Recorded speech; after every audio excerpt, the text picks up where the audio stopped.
Well, welcome everyone to Super Mario Galaxy 2. This will be the any percent category utilizing Bank Toad, but I'll explain that in a little bit. Can I get a countdown? Alright. 3, 2, 1, go! So yeah, this is the any percent category of Super Mario Galaxy 2. Again, just like the first game, the Star Festival is occurring, and Peach invites her to our castle. So why not? We always like to join the princess on our parties. So let's quickly move to the right. Controls are very similar to the first game. You can long jump, you can jump. Unfortunately, no dives or anything. And this time around, we get the spin power up really soon in the run. Because we find this Luma over here, which apparently something happened to him, but we can't really understand him because he speaks a different language than us. So anyway, he just really likes staying in Mario's cap, so that's where he's gonna stay for a while. And now that we got him, we can do the spin attack. The spin attack we can utilize to gain a little bit more of height, break crystals like this. And yeah, it will definitely help us in the run. We're about to enter the castle town, but something is amiss. Like, all these Lumas are falling from the sky, and oh no, it's Bowser! Whoever saw that coming in a Mario game? He's gained a little bit of weight though, for some reason. Bowser, you need to exercise a bit more. And there, he has the princess. So predictable, Bowser. Can't you do something else for a difference?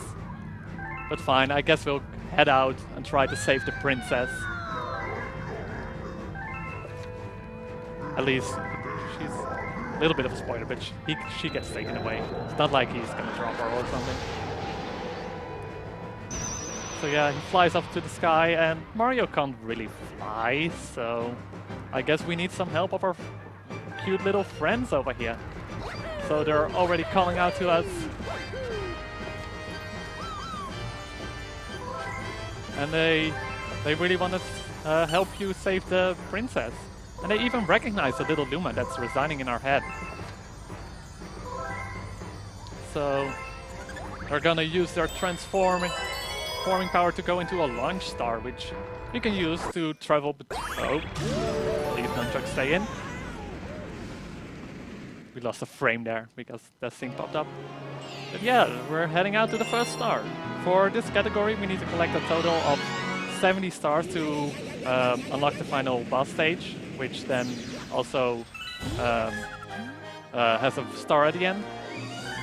For this first part, you actually have to... the intended way is to actually go to the bottom and enter through a pipe to the top here, but by just doing a wall jump up there, you can actually immediately head out there. So now we gotta follow this Luma all the way to the end of this planet. Luckily, we can skip a little bit by wall kicking off these walls. Oh, don't get hit by the things.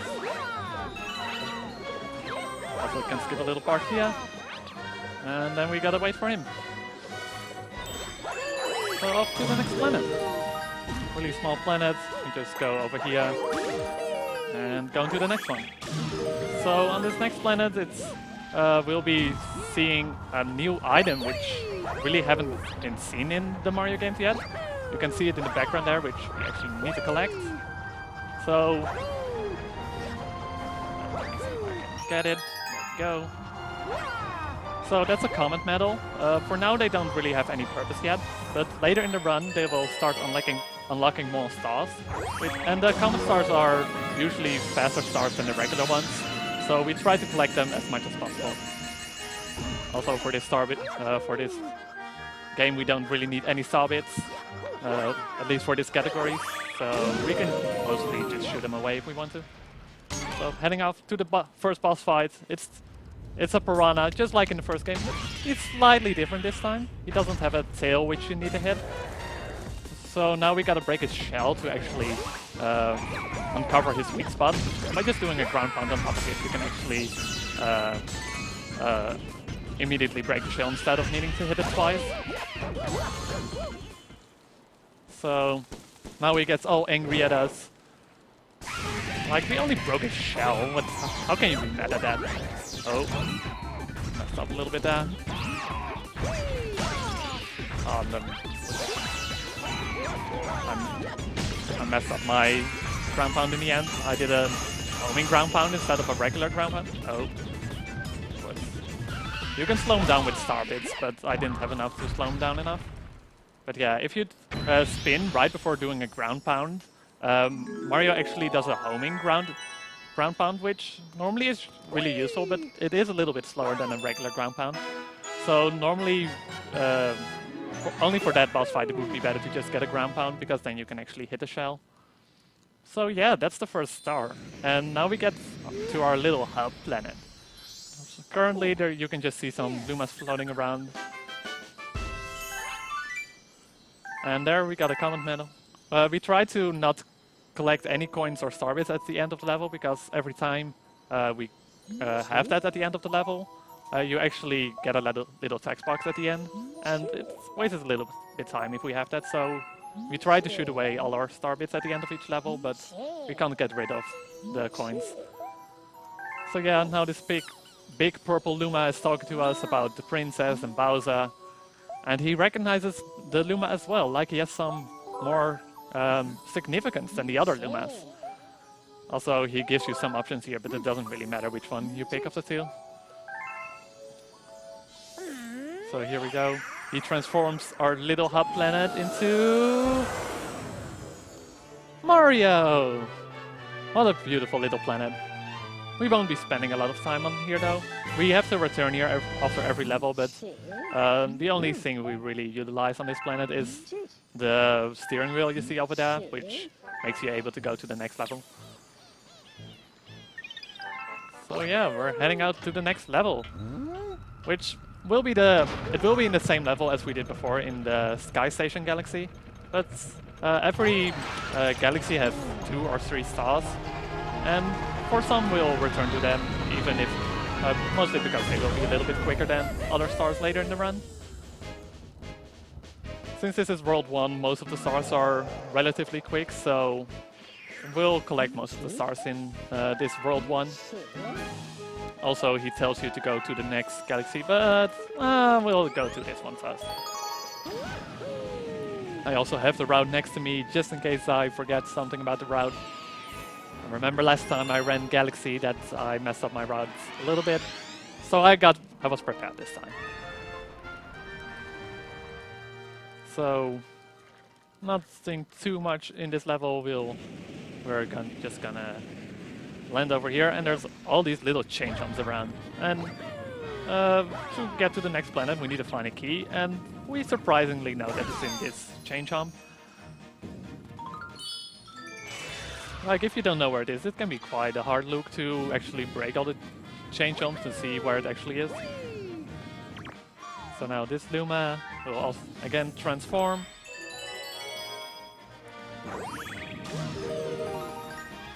Now we have to get into this kind of circular planet. It's right at the lights towards the right, but then it actually turns into a 2D game, sort of. Like, Mario is still in 3D, but we can only move sideways right now. Oh, my backflip. Oh, we got an extra life. The first time you grab a life, you actually get a little text box like that. But it's pretty hard to avoid all the 1-ups in the run, so I usually don't mind that much grabbing it over there. Technically, you would save half a second if you wouldn't grab any 1-ups during the run. So now we got these blue switches to advance. We need to make them all yellow and avoid the bullet bill, of course, because bullet bills are scary. Now we got a fun mechanic of Mario Galaxy 2, which are the cosmic clones. The cosmic clones keep running behind you, following the exact steps you make. It differs a little bit how far they are away from you. In some levels they're a little bit closer, and on this planet they're a little bit further away. But as long as you keep moving, you usually don't get hit. It gets a little bit annoying when you need to start crossing paths you've already walked on. So now we're gonna head to the final part over here. Actually gonna try. With a good time long jump, you can actually just bounce up there immediately, but I couldn't get it, unfortunately.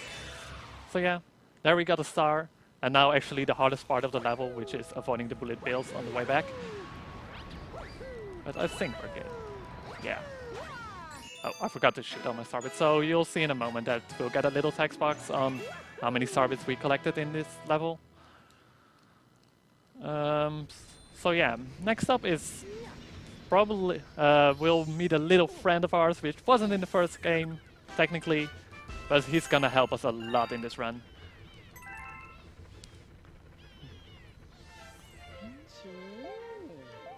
So here he explains that you can actually play this game in co-op mode, where the second player can control an orange Luma, which can stun enemies, collect starbits for you, but it doesn't help that much. It will save you a little bit of time here and there, but nothing too ridiculous.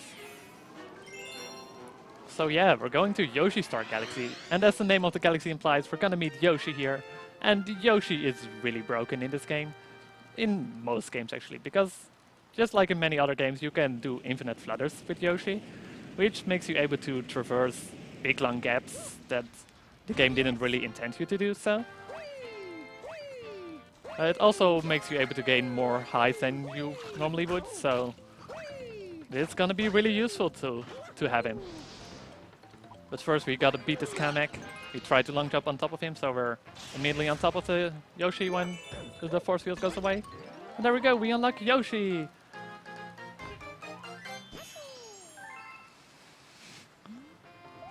And he can actually talk. That's surprising. Also, before we go to the next planet, we need to grab our common medal again. Oh, as you can see, we're infinite fluttering over here. Infinite fluttering is usually faster than walking, so I'll try to use it as much as possible. So here we need to get this fruit. Not get hit by the Octorok. Oh no! We need Yoshi, yeah. So yeah, we only got 3 health in this game. It's the same as the previous game, but still in comparison to the other Mario games, like Mario 64 and Sunshine, it can sometimes be a little bit tricky to stay alive.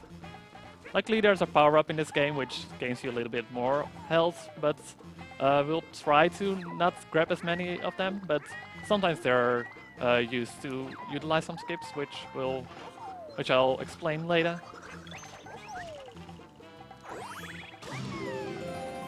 So yeah, on this next planet, you'll also see why it's so useful we can infinite flutter.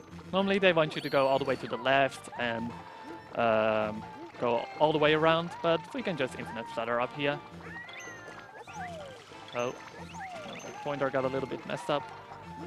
That's the unfortunate part about playing on the Wii. Sometimes the sensor bar doesn't fully recognize you aiming at the screen. So yeah, here's the next star, and they have to place it all the way up here, but we can just grab this and hover back. Oh, if Yoshi wants to flutter. Yoshi, please. There we go. So yeah, in this level you can see why Yoshi can be useful in some spots, but in this next level we'll see the big reason why we like Yoshi so much. Because in this next level we're actually gonna cross a big gap, which obviously isn't intended, and like normally this level would take about 3 minutes, I would say, to get to the boss, but if I do it correctly, it should only take like half a minute to get there. It's probably one of the harder tricks in this run though, so hopefully I don't mess up too often. Even with the second or third try, it's still pretty good. Also, during each of these star select screens, you can actually point off screen and it will automatically select the first star you haven't completed yet. But since I was pointing at the screen anyway, it was a little bit faster to then click at the star.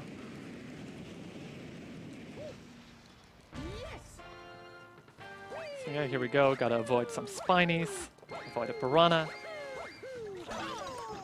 So here we go.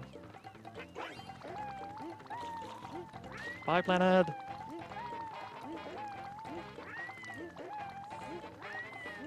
And let's play it a little bit safe here. Go a little bit higher. And there we go.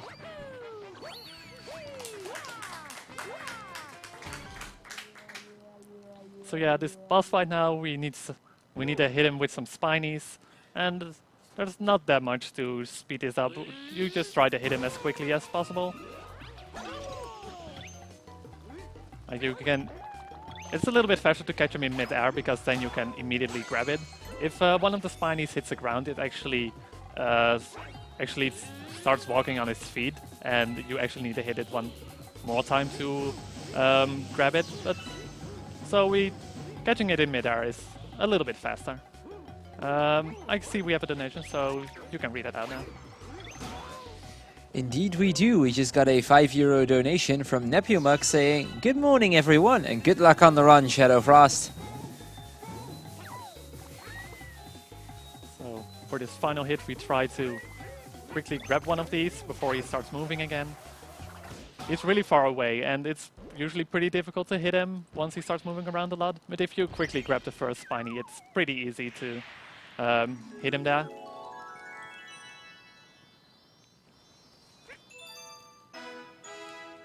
I also like it so much. If you're still in Yoshi at the end of the level, he actually shows up in the grabbing the star animation. It's so adorable. So yeah, now we're gonna head to the next galaxy, which has a new power-up, which is, I believe it's unique to this game. I don't think they never used it in any future games. But yeah, they introduced the power drill power-up, and it isn't the greatest power-up. It's you can actually already see it in the preview there on the planet, but when you're holding the power-up, you can't actually do long jumps, which is the fastest form of transportation besides doing the infinite Yoshi flutters.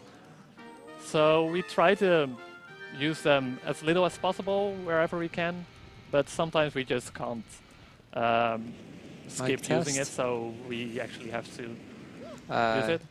On this planet though, they want you to actually grab the drill power up and go to the bottom of here, but with a triple jump you can also get on top of here.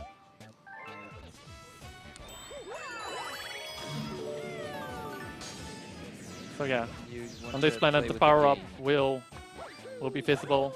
We're actually gonna do a homing attack on it, so we actually gain more momentum, so we're immediately next to this thing. And before we go to the next planet, we're gonna grab the command medal again, doing a ground pound just to get to the ground a little bit earlier. Now we're gonna execute a little glitch here. By standing close enough to this corner, you can actually drill up here, even though you're not really supposed to yet. It's safe going down one more time there.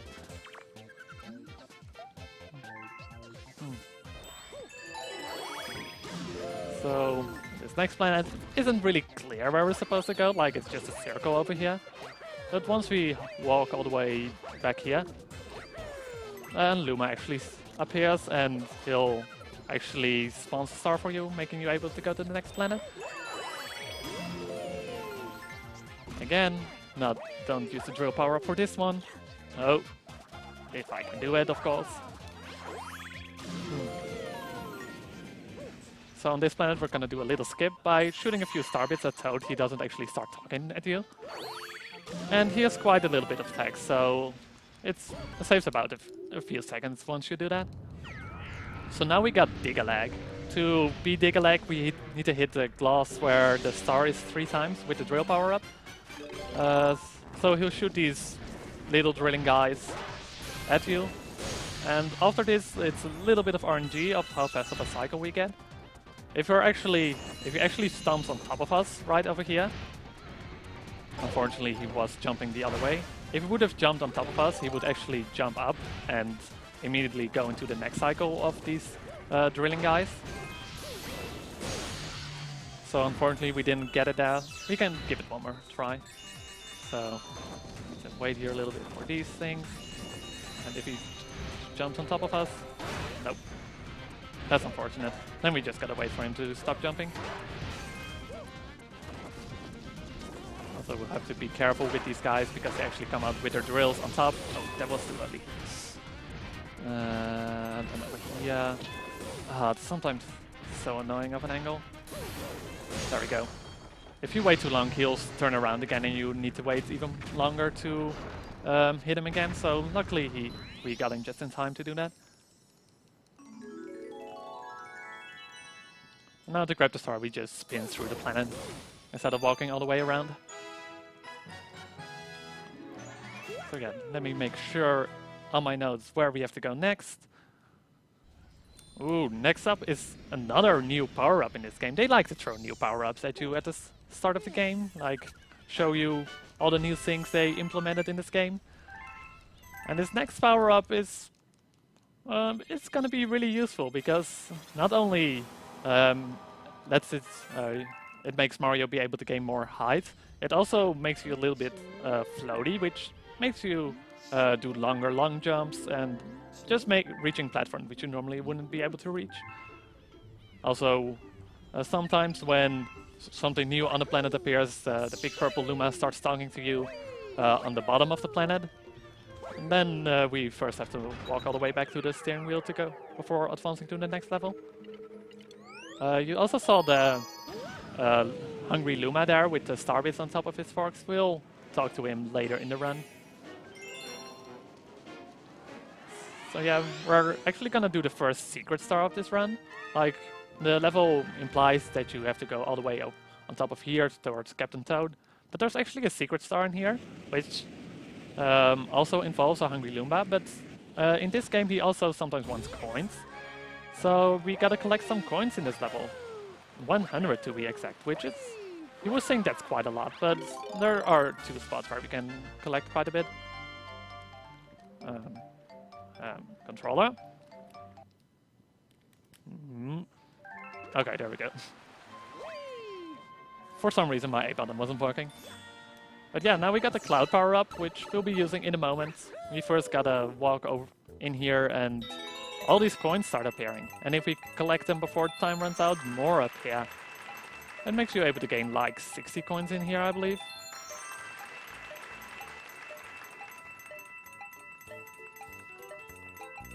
A little bit more even.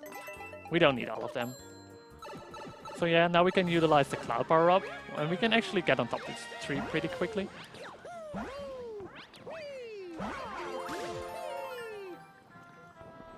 So yeah, we first gotta grab this coin. And even more coins up here. Mario's gonna be so rich. There we go, we need 100 for this guy. That's so much gold though. Imagine how much that is worth. Oh no no no. So yeah, now he's gonna transform into a new planet, which isn't too long of a planet. We're gonna utilize the cloud power up quite a lot because they intend you to use a lot of these platforms to actually get up, but by doing wall jumps off the back wall you can actually gain way more height than they originally intended, which makes you able to skip a lot of this level, or at least this part of the level. There we go, a little bit higher. Oh, we get stuck under there. Luckily we're still able to make it without grabbing extra clouds. So now that we got this star, we're actually gonna do the intended star in this level, which is a little bit longer, but we're gonna do quite an interesting skip though. Like, in the 120 stars or the 242 stars category of this game, we won't actually be going for this trick because we're skipping out on the comet medal in this level. However, since we don't need all of the comet medals, it's actually a little bit faster to do this skip coming up in a moment.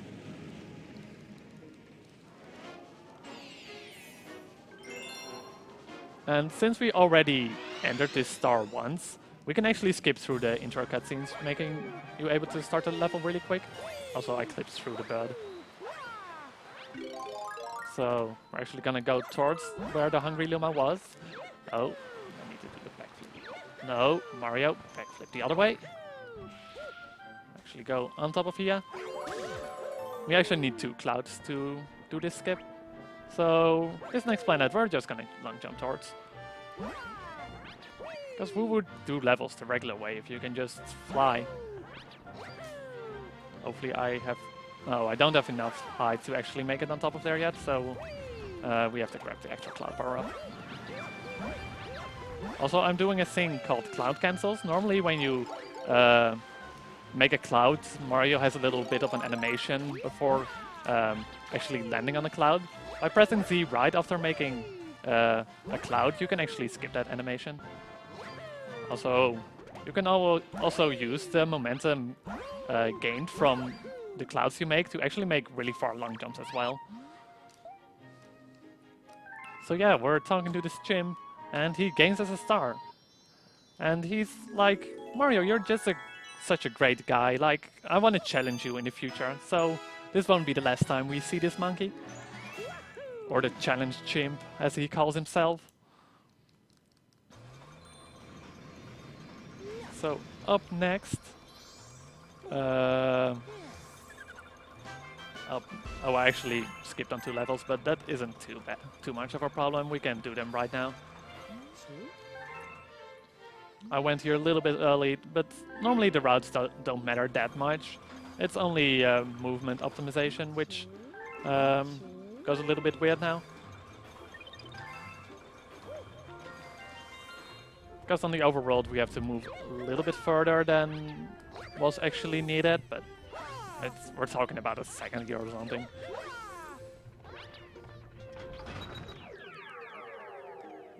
We were supposed to do this planet first. So in this galaxy, we're actually gonna see the gravity fields again from Mario Galaxy 1. Like, it's pretty much a 2D level over here, and the arrows in the back actually tell you where the gravity is aiming at. I believe we're first collecting the secret star in here. Shouldn't matter. No, we're actually gonna do the regular level first. So we're just gonna jump all the way down here, go on top of the flower, and... Oh, don't get hit by that guy. They want you to hit the switch and turn around the gravity, but if you do a long jump over here and land on the block, you can just skip that, skipping the gravity entirely. Also hitting the Goomba there. No real reason for hitting him there. He was just there. Now we do a long jump on top of the Goomba, so we don't have to wait there. And we're gonna skip more gravity changing. Because why do we want to change the gravity so much? I like it when Mario is just falling downwards. Oh, barely didn't make it. Oh well. Those things happen now and then. Luckily there wasn't a checkpoint not that far away. So we're just gonna do the same thing again. I just wanted to show off this trick again. Like, come on, it's a cool trick, right? I'll play it a little bit more safe now. Because now I definitely won't make the cycle. So now we just have to wait for him, and then we can continue. And now we're gonna see an old power-up again, the Fire Flower. And we're actually gonna use it to break some boxes over here. You can actually make it underneath these boxes by just breaking the lowest one and quickly do a long jump. I'm not very good at the trick, so for marathon's sake I'll go for it with these triple boxes. So now we're getting close to the final part of the level. Actually doing a little bit of 3D pod again. And right here at the end, they want you to go back into 2D again, but, you know, I don't really like doing that. So we're just gonna go over the wall here. So yeah, we can jump... I was a little bit... The gravity sideways is... Mario's still a little bit in front of the star when you jump down, and it slowly gets towards the depth where the star is, so I jumped a little bit too far into it, so Mario didn't gain enough depth yet until we got to the star, so we had to make an extra circle there.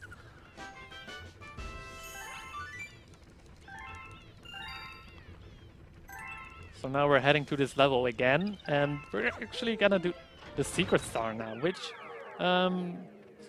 some people might remember from the first Galaxy game, is that we at a certain point had to destroy garbage with bomb bombs, and it was really annoying. Well, luckily they changed that minigame a little bit, and now we're gonna use the fire flower instead of using bomb bombs to destroy boxes. So, first part of the level, still exactly the same. And instead of going to the right now, we just do a wall jump in there. Now we grab the fire flower and we have to find where the pipe is. I'm guessing this one. It was there! So yeah, again this guy really angry that all these boxes are over here and he wants us to burn them within a time limit because we're not helping him already, so yeah, we just try to throw the least amount of fireballs just so we can as quickly as possible beat this spot. Oh, it was pretty good. 7 seconds on the clock is a pretty good time. And now he's happy, hey, and he'll give us a star. Well, at least he's a little bit grateful for the work we've done. It's actually a death if you don't make it in time in this game, so it's really annoying if you mess up this minigame. Fortunately, it isn't that hard of a minigame because you just can throw fireballs, a lot of fireballs. So now, after this level, we're heading to the first Bowser stage. Well, technically it's a Bowser Jr. stage. And each world has a Bowser or Bowser Jr. stage at the end, which we need to beat before being able to go to the next world.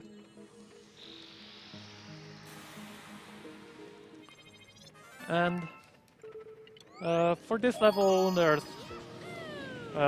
most of Bowser Jr.'s levels are focused around some sort of unique boss, while the Bowser levels itself are more based on the course and then beating Bowser afterwards. Even though it might seem a little bit long here to get all the way through, we can skip some of these, some parts of this level. And with some parts, I mean a lot. As you might see above there, we actually need that comet medal. And once we grab that, we're just gonna jump over the wall. Oh. And you know, I don't really want to go to that planet either, towards the left. I want to go straight to where the boss is, so I'm just going over here, long jump, and we drop down to the planet. So yeah, now we're gonna fight probably one of the most annoying bosses in this game, I would say.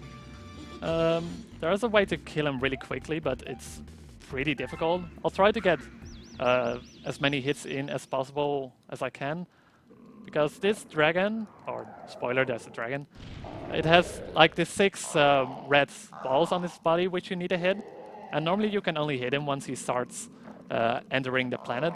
But with some well-timed jumps, you can actually hit some of these spots early. So that's one. I wasn't able to hit anymore, so we just gotta wait for him to attack us and eventually dig into the planet. So we just hit these two. And then he'll go into the next cycle where we need to hit 3 more. Let's see if I can get another quick hit in. Oh. No. Then we just gotta wait for him. He actually gets a little bit faster, so we actually need to maneuver him quite well so he doesn't hit us. If he hits you, he actually resets his cycle before being able to hit him again.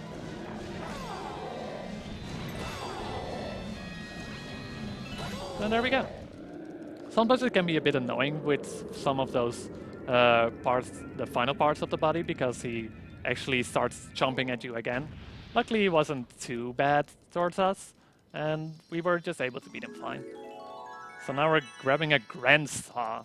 And these Grand Stars are, well, they're just some bigger stars. They're not that much different from the regular stars in this game. They unlock the next world, but regular stars can also unlock next levels, so it doesn't matter that much. So yeah, that's 10 out of 70 stars before we can beat Bowser.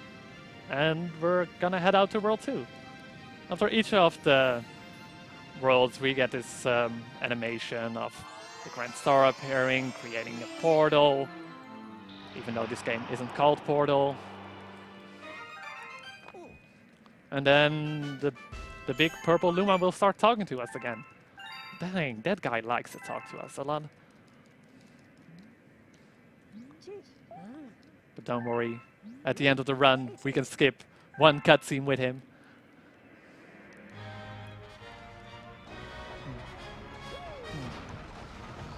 So yeah, we're going into the next world, where we're gonna start off with a pretty easy level, I would say. Nothing too much going on in that level. But there are definitely some interesting levels in this world.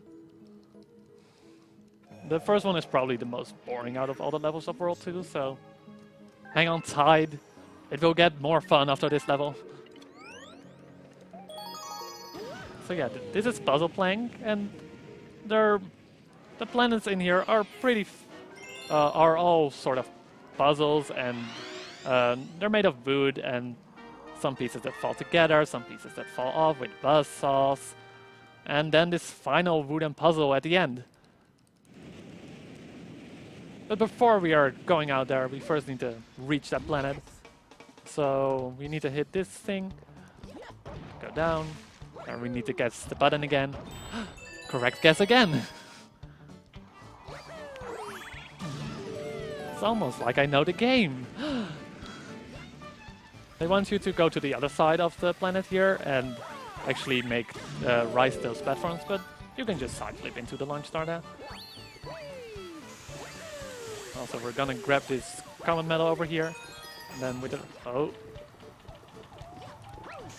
and with the triple jump, you can actually barely make it up here, which makes you able to skip that part.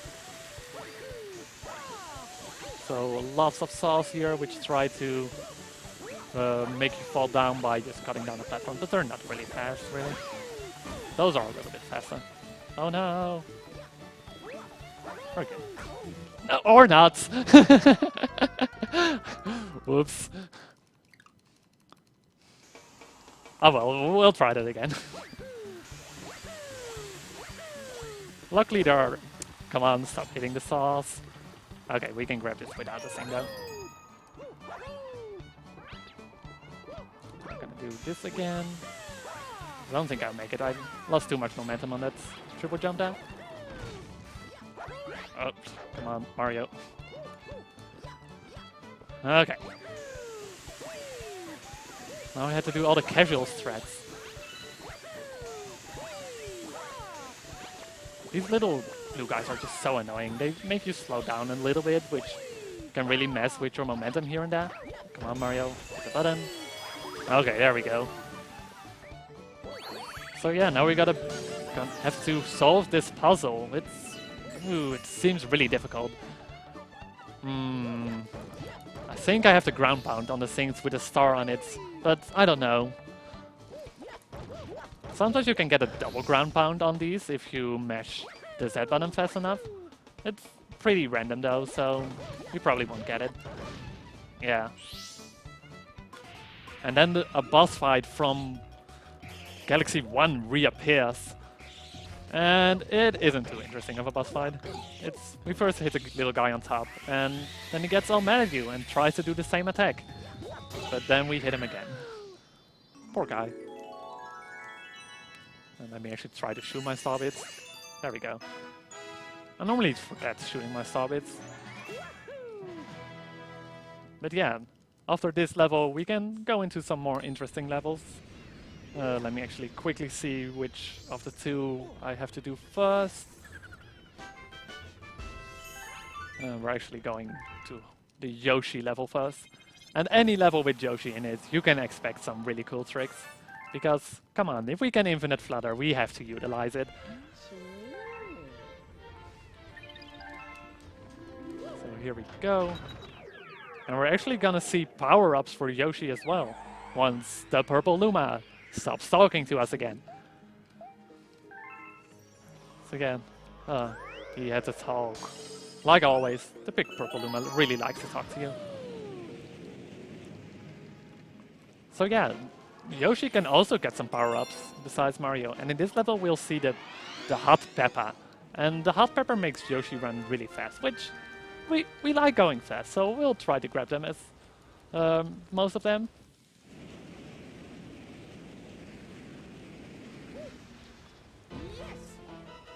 we first have to do this little part without Yoshi, because they didn't want to put Yoshi right at the start for some reason. So yeah, there's Yoshi, and right on top of this hill, you can grab this pepper and you go really fast!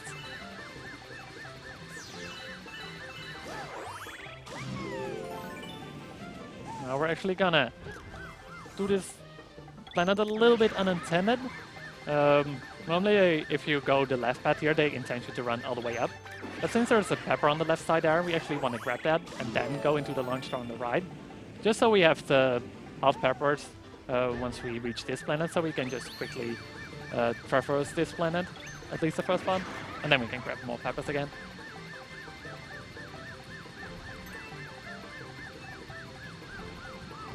So we don't really want to use that launch star because it's slow, so we're just gonna fly over there.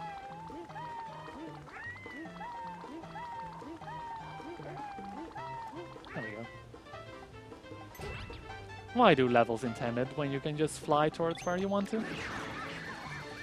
Also, we need to grab the command medal here, otherwise a bigger skip would be possible. We'll be doing the bigger skip later though, once we return in this level to get a command medal. Also, final part, you can just use Yoshi and just jump off him and grab the star immediately.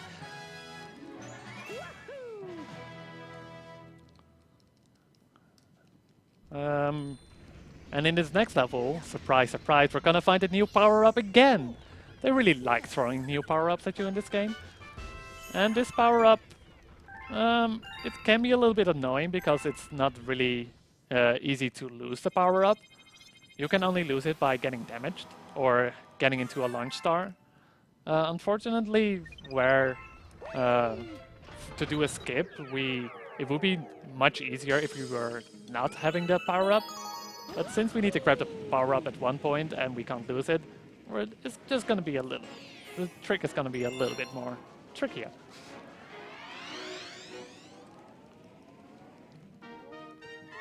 So you will see the power-up over there. It's the rock mushroom, which is actually you can actually move really fast with the rock mushroom, but since you can't lose the power-up, it can be a little bit annoying now and then.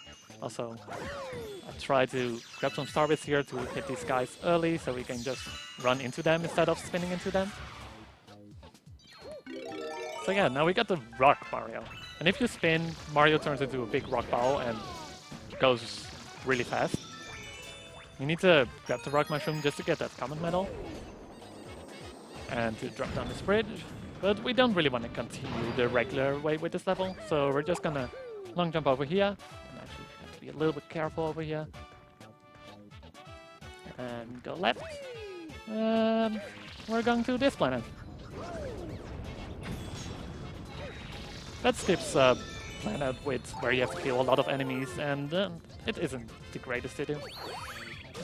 And as you can see, once we entered the launch star, we lost the power-up, so unfortunately we have to grab it again on this planet for another boss fight, the Rockadillo, which at first he isn't very smart. He just runs the completely wrong way and we can just hit him in the back.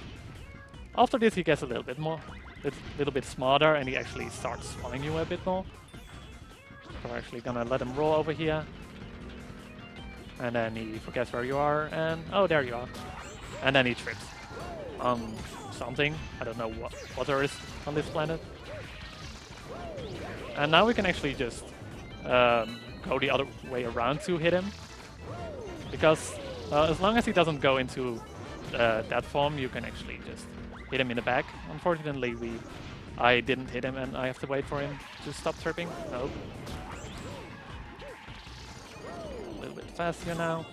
You can actually get out of the power-up with once you're rolling and once you press Z mid-air. It's not known to a lot of players.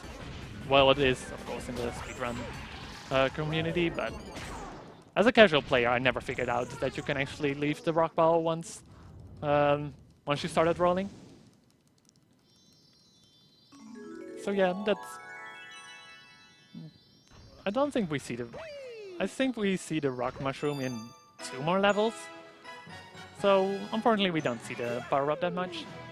Like, it's a decent power-up. It's not the worst, not the best. Just decent. So let me make sure where to head off next. Which is Cosmic Cove. Normally, water levels are really slow, and there actually still are. But since the star is actually pretty close to the start, and there's also a secret star next to it, it's actually worth it to go to this level. Also, we have this little room in the planet itself where you can see the power-ups you've collected. It's not always immediately after the first time you use the power-up, but yeah, normally when we get it, it's a little bit slow since we have to head back to where the steering wheel is again. So yeah, we're gonna go to this level now, Cosmic Cove. In this level, we're actually gonna unlock the path to where the secret star is, but not actually go there yet. It's slightly faster to actually unlock the path and then finishing the level regularly, because if you enter the level next time, the path is still unlocked and you can just immediately go into the launch star that's unlocked by feeding a hungry Luma. So for the hungry Luma we need a total of 15 coins before going to the next spot, and these guys normally don't give you coins, but if you first hit them with a star bit, they do. We need to hit a total of 2 of them underwater. Oh, grab these 3 coins, grab a new Koopa, and go back in. And just like in the first game, we can brake with the shell, and it has these cute little brake lights. So yeah, got all the coins from the enemies we already need. Just avoid these. Grab this coin, because that will spawn 6 more. Oh. Don't miss the coins then. Oh, come on. Thank you, Mario. And then coin number 15 is over here. And since we're here, we're gonna grab the common medal.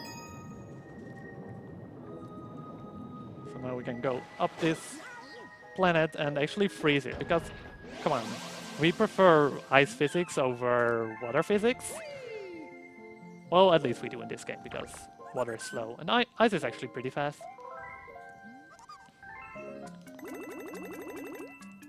So there we go. This one only needs 15 in comparison to the other who needs 100. I don't know why that first one wants so much more before it explodes. Oh well. So yeah, now we're heading towards where the original star of this level is. Gonna jump up this waterfall. And it spawns the star on the other side. Come on, they could have just spawned it on the same side. Also, very important part coming up next. Since we already collected star number 1 in here, and the secret star isn't available in star number 2, we have to manually select the first star. It's something I mess up a lot, but hopefully this time I remember by actually saying it before entering into the level. Otherwise we have to actually exit out of the level and re-enter again, which is really slow. So yeah, we're gonna head into the level, and remember, star number 1, not 2, number 1. Okay, we did it. That was difficult. So now, since we already unlocked the Luma a little bit back, we can just use the shell and go to the end immediately. So we have this cute little water segment again, where we actually have to wait. We can't really speed this up, besides holding the A button, which makes you go slightly faster. Let me try to hit all of the enemies. Collect the star bits. And then shoot them away, because we don't need star bits. So as you can see, the launch star is already up there. I like with the Wii games that you can actually just point at the screen and everyone knows where you're aiming at. So we see this bunny over here, but we're not gonna talk to him quite yet. We're first gonna freeze the planet, which is on a timer, but the timer is pretty generous to catch him. So we can just start skating after him. And he's then pretty quick to grab. Oh, there we go. A little bit slower than I normally do, but still pretty good. And that's another star.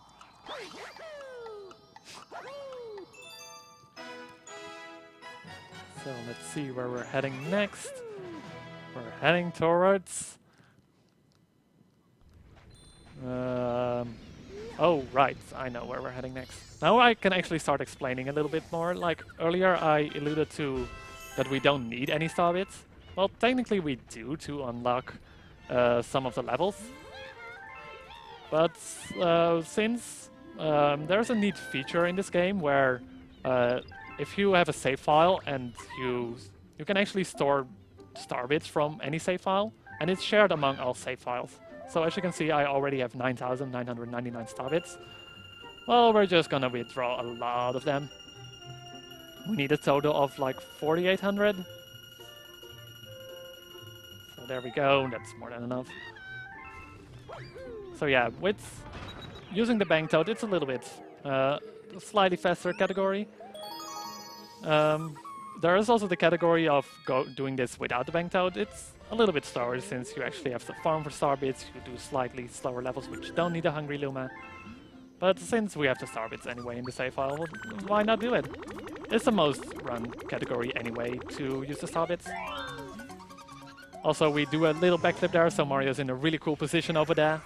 And after this cutscene stops playing, we actually move towards the steering wheel again, which is just slightly faster. So there we go, we're already on the steering wheel. And then we go to the Honeybloom Galaxy. And we won't see most of this level. Like, this level is actually really long.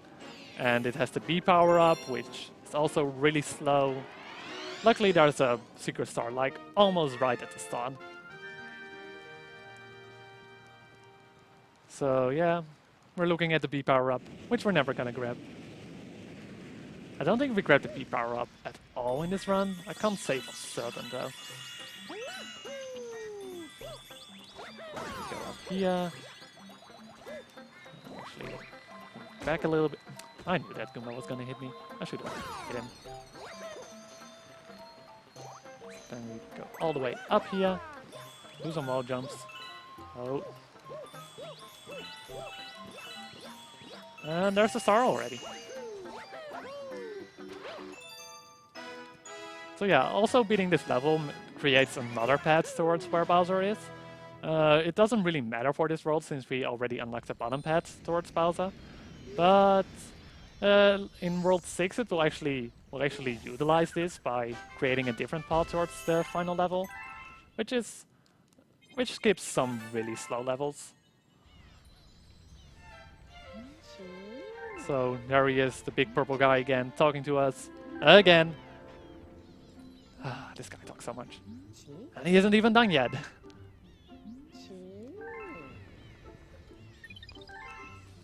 Since we're on the bottom again, we need to move back towards where the steering wheel is. Oh, don't hit the railing. I believe we're heading towards Bowser level now. So this is the second Bowser level, which has a little bit more of a stage before the boss fight. We're gonna skip some parts, and we're gonna be utilizing a live shroom for that. As I have said earlier, Mario only has 3 health, and there is some way to gain some more health. Well, it's actually pretty useful to do that in this game. Like, there's a lot of skips you can do with some extra health. But every time, like I know, at least I know that, and some other streamers as well call it the Mushroom of Shame, because since it only gains extra health, you think it wouldn't be useful to grab it, so normally it's just for safety reasons you grab a live shroom. But yeah, I just like calling it the Mushroom of Shame, because if you grab it, like, come on, who needs extra health? Lava boost.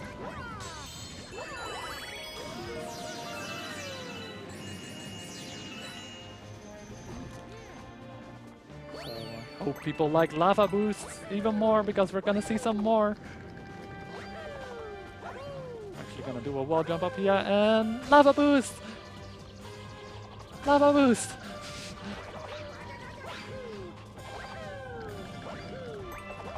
And we aren't done yet! Lava boost! Oh, don't get squashed. Wait a little bit safe there. Now we got these gates, which you need to hit one of these comets at it, and you have to wait a little bit before you actually can enter. But if you can actually long jump off the platform, and makes it slightly faster to just get there, slightly faster to get there. So here, grabbing another mushroom of shame, just so we can do more lava boosts. Unfortunately, here we have to wait.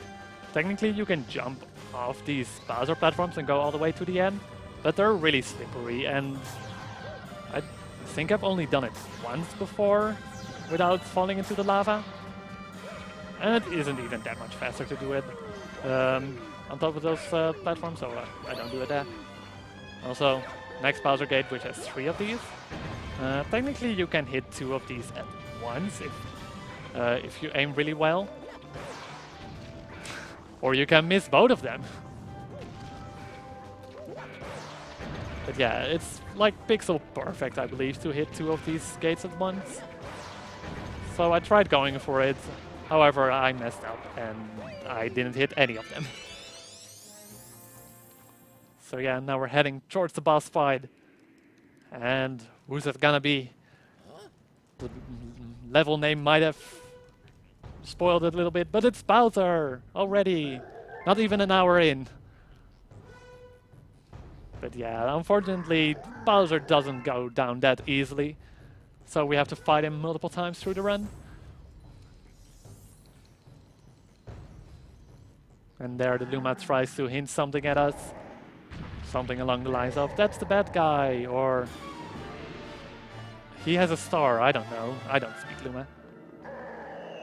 So for the Bowser fights are always pretty straightforward. He starts by shooting these comets at you, and once he punches the planet, they actually come out, which makes you able to hit him with them. During this first boss fight, it isn't that many threats you can do. You can just walk underneath him to make him hit the ground earlier. Because, oh no, I hit his shell. Oops. Oh well, then we have to do one extra cycle. But yeah, during later fights, it might be actually... There are some strats to make it go slightly faster by just... but you'll see later in the run. Makes no sense to explain that right now. So yeah, he's entered his second phase. Looks really the same, but then he starts breathing fire. And yeah, he just...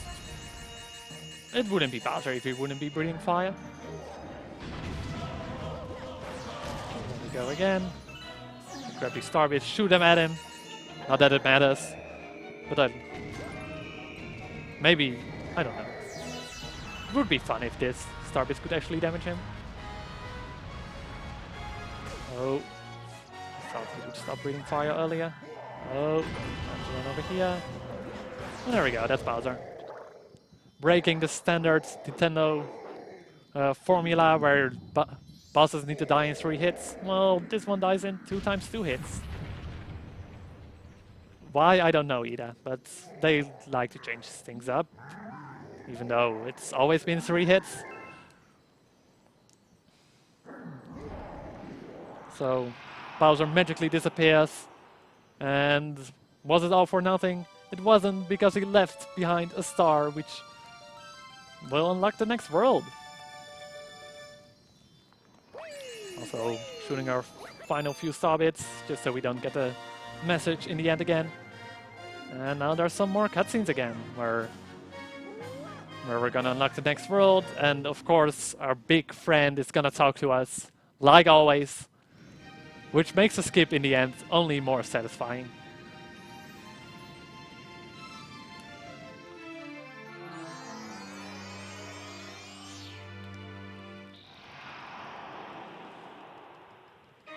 So let me quickly talk about some different categories of the game. Like currently we're doing the 80% category, which is beating the game as quickly as possible, which you need 70 stars for. There's also the 120 star category, which involves collecting all the regular stars. And that category is, the second half is really different, since once you collect all, beat Bowser the first time, you can actually switch to Luigi, which makes some more tricks possible, which is really cool to see. But then there's also the 242 star category, which also involves collecting green stars after collecting all the regular 120 stars. And the green stars are just stars hidden in the regular levels. Like for every star there was in the original, there's a green star somewhere in the level.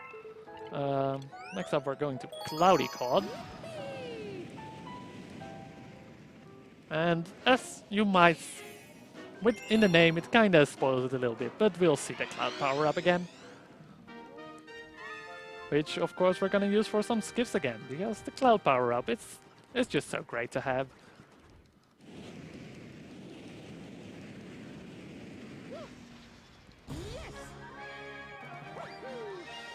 We're gonna grab a Cloud power up and actually use our momentum long jumps again from the Cloud to just make that jump.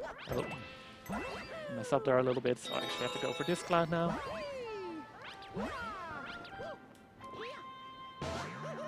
Grab this one. Actually gonna do a little bit of... Oh. Jump up here. Now we got 2 leftover clouds, and we're gonna just long jump off to the next planet.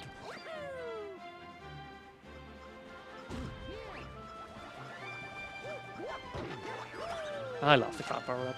I don't say it enough, but I love it so much. Making so many skips possible. Here we're gonna skip a little bit of the upwards momentum pod. Oh, or not. Never mind. Like, they want you to ride the Cloud all the way up, but that's really slow. Oh, I actually need an extra Cloud for this skip, so... Oh, I didn't get my momentum long jump. Oh well. You can actually skip going down here and actually go to the top immediately. But I didn't get my momentum long jump from the Cloud, so... Now we quickly have to go up here. Quickly grab the common medal. And then we have to wait for a little bit. Just until these things go out of each other again. And then the star is right up here.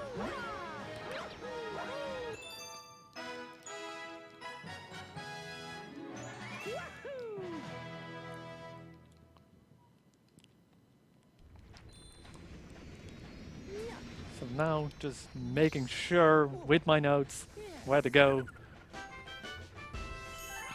We're going to Freezy Flake. And Freezy Flake it's a snow level, and it wouldn't be a snow level in Mario games if we wouldn't find the fire flower power up somewhere and melt some snow.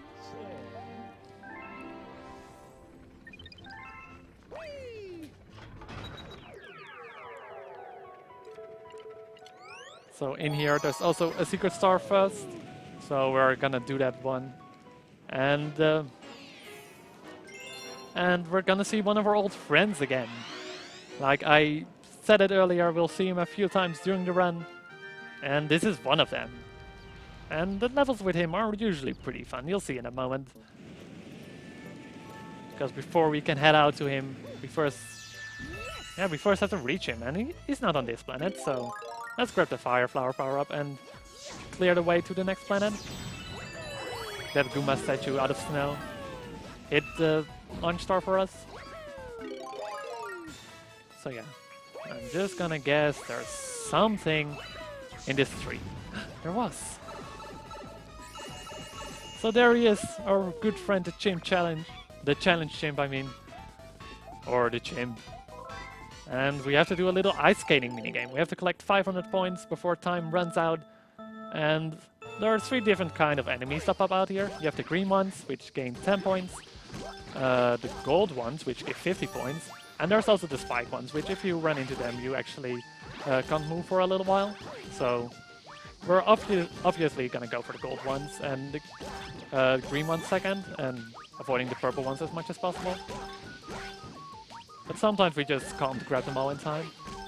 We want to try to kill them as quickly as possible, because once there are no gold or green ones left, they actually go into the next cycle of enemies. So yeah, we have more than enough points. It's always the exact same pattern that happens. So I knew after the one where the green one was in between 4 spikes, there would be 2 gold ones. We'll see this minigame later again. Exactly the same, but then with just a little bit of a higher point limit.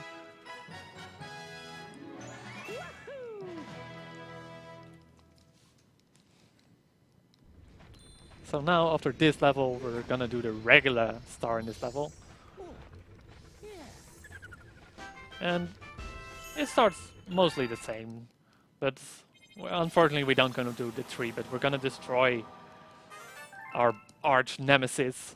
Like, you might have already seen a big statue on the planet I was on before, but this time we're actually gonna destroy it. Like, because come on, we gotta beat Bowser everywhere.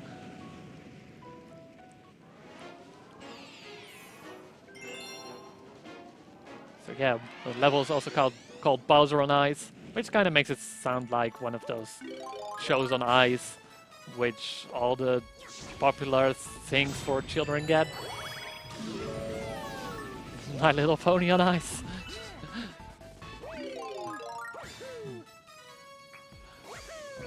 So I have to be actually pretty quick over here to try to go for kind of a fire flower skip. If I'm quick enough down this slide, I can actually break one of the snow blocks a little bit early. I don't think I'm gonna make it though. Maybe. I actually barely made it. Now we already have this common medal, which will save a bit of time over here. Because now we just have to go into the 5 over here. If Mario will just jump up. Unfortunately, since we were a little bit slow there, I don't think we can make it with the cycle and immediately destroy the Bowser statue, so we have to go. Oh, lava boost. Yeah. So yeah, we have to grab this fire flower then. Oh, be a little bit careful here. Also, once you're in the damage boost animation, and grab a power up, it's actually waits a little bit before you can actually see it on Mario. It's a little bit of a glitch, but or intended, I don't know.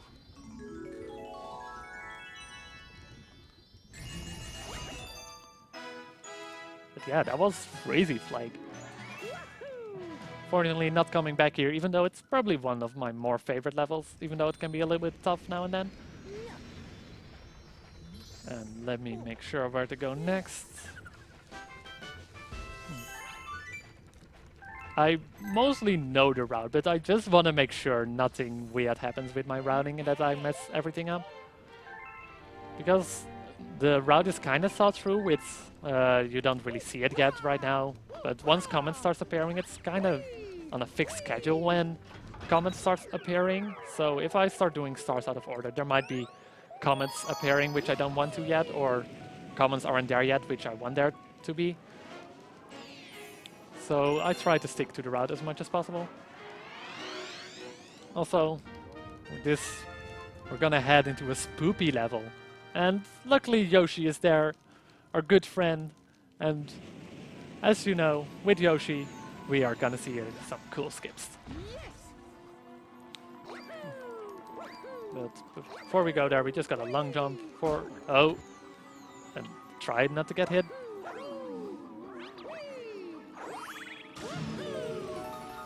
I'm gonna have to go over these moving platforms. Try to go over them as quickly as possible. I'm actually gonna go for a slightly faster cycle here. Hopefully I can still make it. Should be good though.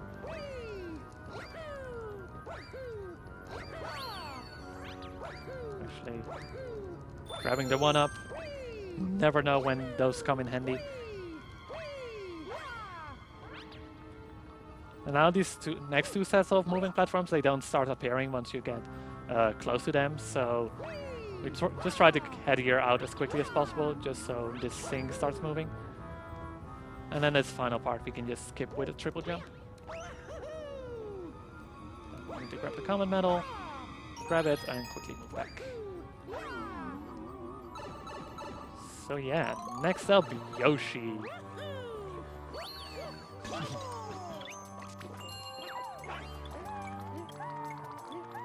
Oh, get a lot of momentum here. Can I just reposition myself? Oh. Oh, Yoshi, just do a side flip, please. Yoshi. There we go. I'm actually gonna go on top of here. And we're just gonna flutter through the entire level. Oh, there's the star. That was easy. So yeah, normally you have to grab Yoshi and those platforms, those hidden platforms start appearing underneath him. All the cute Yoshi sounds from the audience. But yeah, those platforms though, it's not like they're invisible, they're actually not there once if you don't have the bulb fruit, as that yellow fruit is called, with Yoshi. So just to be safe, I normally grab those fruits just so we can land if something goes wrong. But technically you don't need them for most spots. So yeah, now the comets have unlocked and we can actually start doing some comets, which we won't be doing yet. Let me make sure. We're gonna just want to make sure. Yeah. Just making sure that I don't mess up the route over here. So yeah, we're gonna start off with a pretty easy comet, which is, it looks very similar to an earlier level, to the earlier level we did, but this time we don't even have to use the cloud power-up, because all these bloom platforms are just here, which start forming a path for us automatically.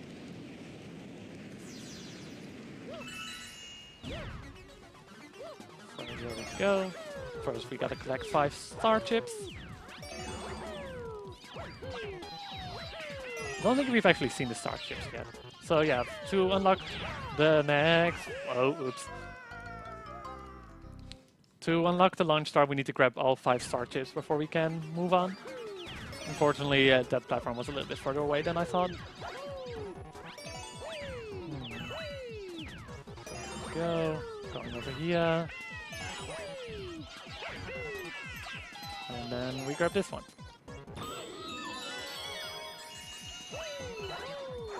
Yeah, same part as earlier, but then there's no cloud. Oh no, what we're gonna do? Oh, there's platforms. I see there's a donation, so you can read that out. Well, we just got one donation, all right. We just got a €100 anonymous donation saying, thanks for running Super Mario Galaxy 2. It's one of my favorite games. Good luck with the run. So thank you, Anonymous, for your very generous donation.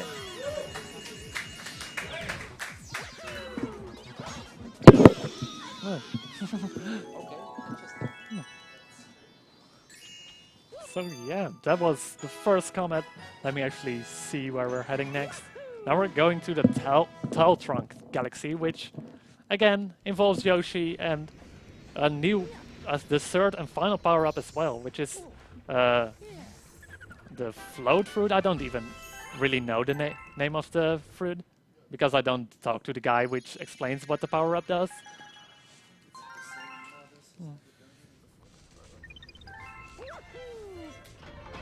So we're... And this first part of this level, you can immediately start grabbing Yoshi if you want to in this first part, but we're gonna try to skip using them by just climbing up ourselves, because the Blim Fruit, as it says in the name, it makes Yoshi move vertically for a little while, but he moves up pretty slowly, so we try to avoid it if we can, but if we can't, then I guess we have to use it.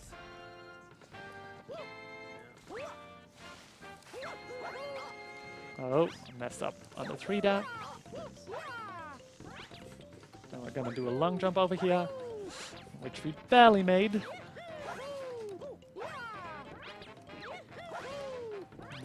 Oh, and then we get hit by the spider.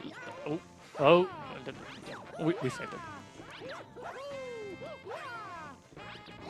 So here we go. Didn't need Yoshi for that part.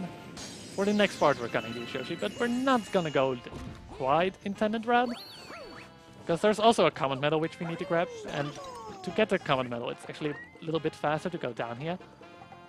And once we're falling down, we can just infinite flutter a little bit, grab the common medal, and unfortunately I lost all my momentum there after the infinite flutter, so it's really, you really can't gain any more momentum once Yoshi is idle in the air, so then you just have to land and hope for the best. So, let's collect our star chips here, jump on the Goomba. Fortunately, the platform was in the way for us to drop down. And then we're just infinite fluttering back here. And then we don't need Yoshi anymore. Sorry, Yoshi!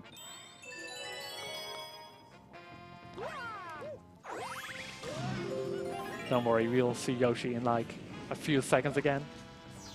Some really weird mechanics with this planet though. Once you hold right here, you will actually just walk left. I don't know why it happens, but it's confused. It confused me a lot the first time I played this planet. So now we're gonna grab this fruit. And it's just a slow part up here. Actually gonna skip this fruit. Just gonna do 2 infinite flutters here. Just to make it a little bit faster. And there's the star. Then making sure. Yeah, then we're gonna go back to the creepy level. Ooh. If the first time wasn't creepy enough, it's gonna be even creepier now. So if you get easily scared, look away, because there's some really spoopy ghosts coming up.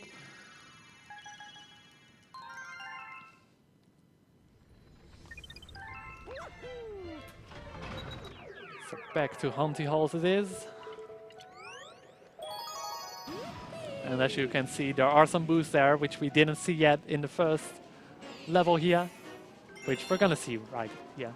It's called Sneaking Down the Creepy Corridor, but I don't know, Mario doesn't really understand the title name, so every time he does a long jump, he just has to shout a little bit.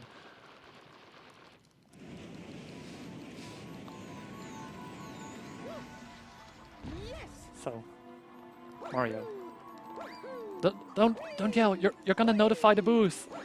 Mario, please. Shh, Mario, be quiet. Oh, they heard us. Oh, now we get chased by the boos.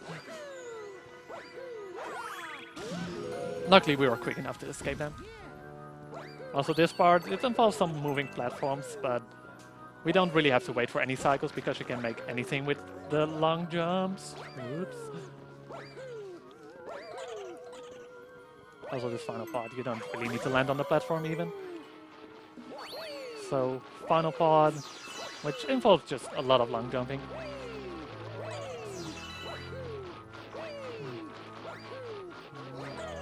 Move even further.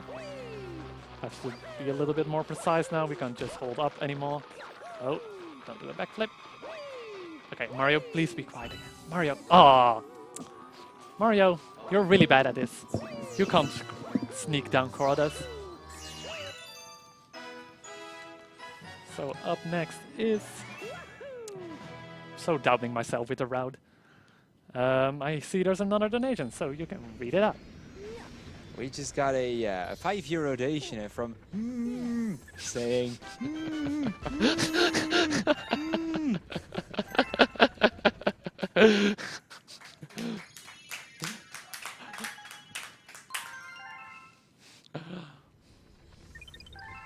Well, thank you for being humbling and humbling.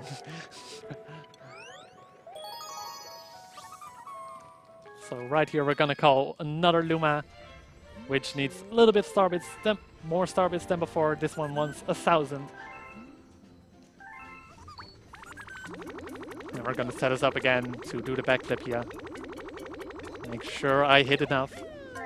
I've actually once I was feeding me star bits, I jumped too early and he needed like 1 more star bit, and I jumped on the level select screen and I had to call him to the ship again. It was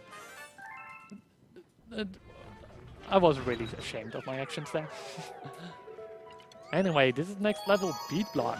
This beat block is actually, it moves, as you can see already a little bit in the preview there, it switches between yellow and green platforms, and it actually beeps along the beat of the music.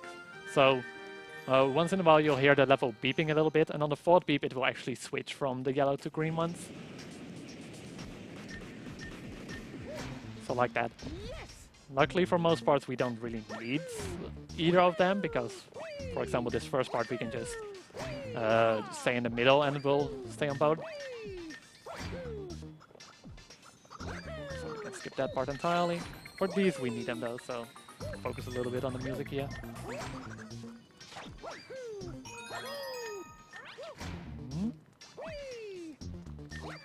Okay, that's the hardest part. Oh. Intended. I wanted to shoot those star hits. Oh. And there we go. To be honest, my heart skipped a beat during one of those final jumps. But we made it. Be careful of the final Octorok here.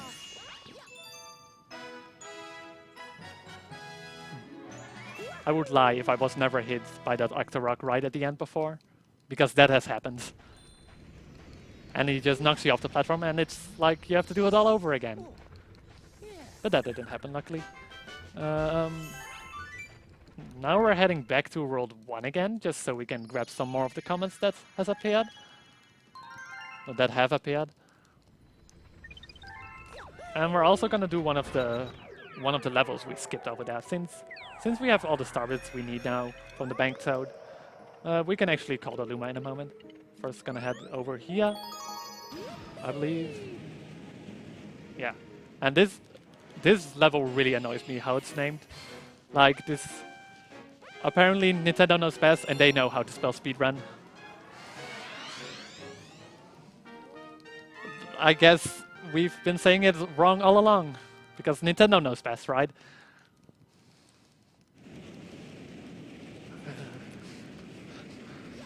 So yeah, it's basically the same level as before. We're skipping one of the planets though, and we're timed this time. And to gain more time, we actually need to grab some stopwatches. So we try to grab as little of them as possible, just so we don't have to go out of our way. So we're just gonna do this again. And go over here. We cut it a little bit short on time here, but we can grab a few on this planet.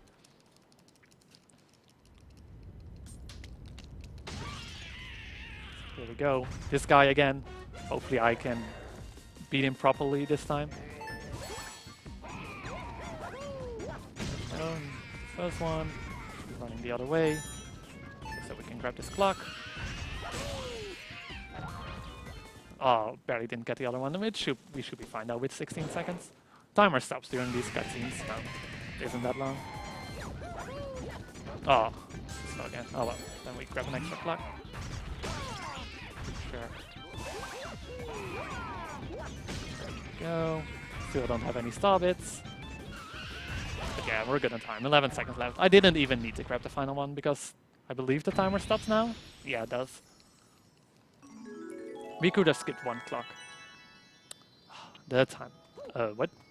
Mario was frozen there for a second. Okay. Never seen that before. So now we got this comment, then we're gonna head over to the Yoshi level again, which surprisingly doesn't have Yoshi in the comment. We just have to beat a lot of enemies within a certain amount of time. But luckily there's a good old Mario power-up in there, which makes it relatively easy. In this level there's also a little bit of RNG of where the enemies are walking, and sometimes they move to such a spot that you accidentally miss them. Hopefully they don't hide in very good spots.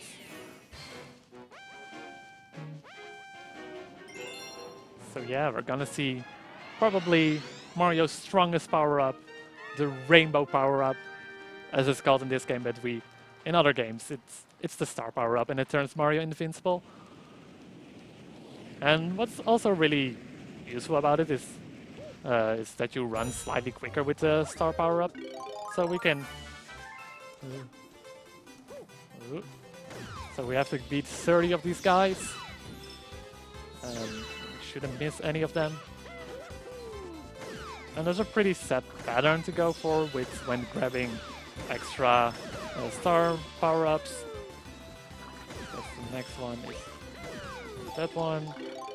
Fortunately, we weren't quick enough to grab the power-up again before the previous one ran out. Therefore, the screen froze again for a little while to reboot the power-up, so to say. 27, and this one. Like, that one was hiding in the corner there a little bit, so I missed it earlier. So we have to run back now. But still with plenty of time left, we beat it.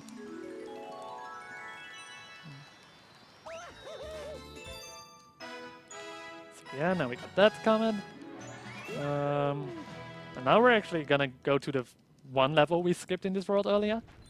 Because it's also a pretty quick level.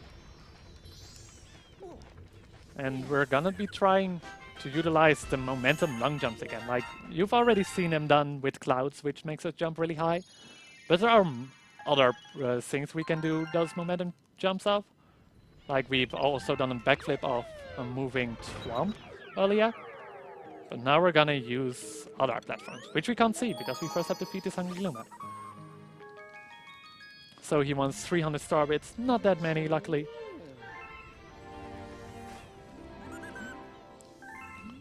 It's nice that you only need less than 5,000 star bits in one run of any percent, because that way you can just use the same save file twice before you have to either collect more star bits yourself or do the lazy thing and copy your save file again back, so you have the full bank total again.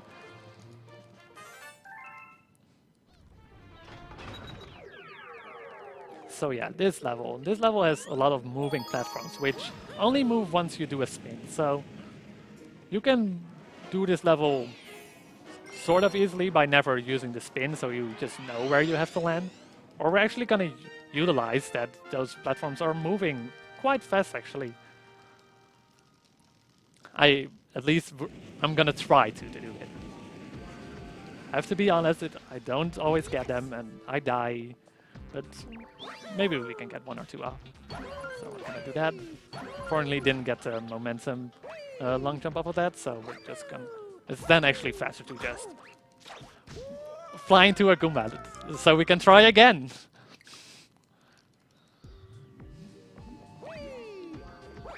Oh, oops. Oh no. Doing it regular way again then. This time don't get hit. I'm not gonna risk it. Like, if you can mess those momentum long jumps up a little bit if you don't time them properly. So I'll only go for one more. Right over here. Oh, I got the momentum jump, but not the momentum lung jump. So unfortunately, we have to do some regular jumps over here, or regular lung jumps. Off to the final pod. Jumping in between electric fences. And there we go.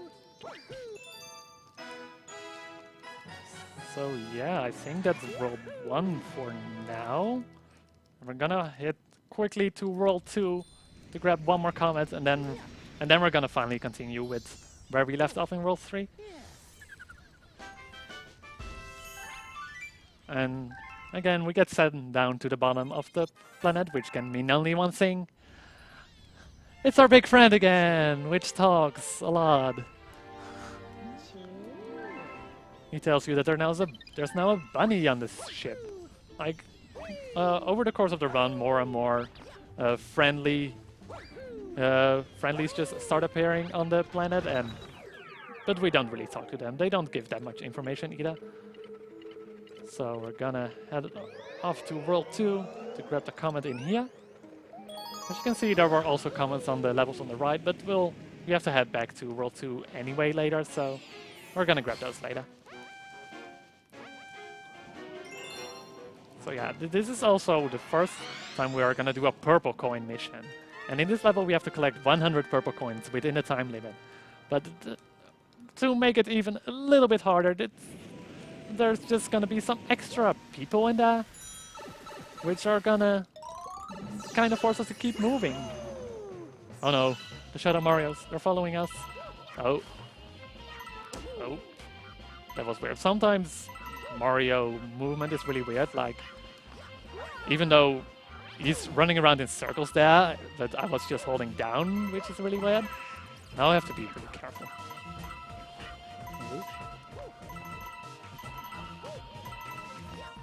Oh, that's not good.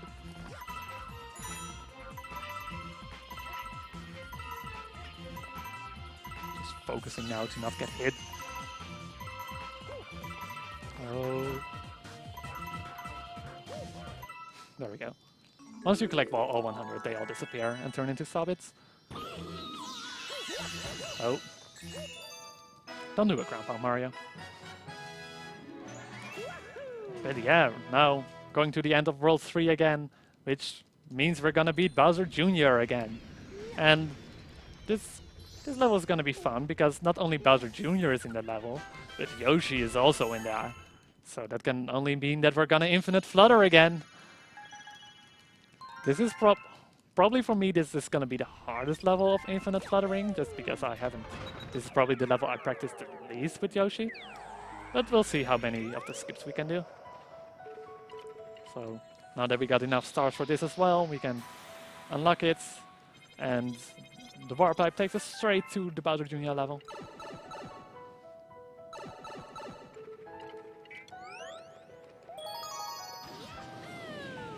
And this level, normally it would be an auto-scroller, but thanks to Yoshi it's gonna be a little bit quicker. Luckily, because I hate auto-scrollers.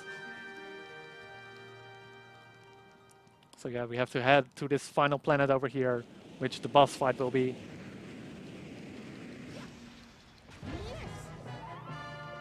So yeah, what this level is all about is grabbing Yoshi, and then with the Yoshi, grab a bullet bill and break those crystal balls, but we can skip some of these spots. Just to play it a little bit safe. I'm gonna hit the switch though, even though I'm not really gonna use it. Oh, that's not good.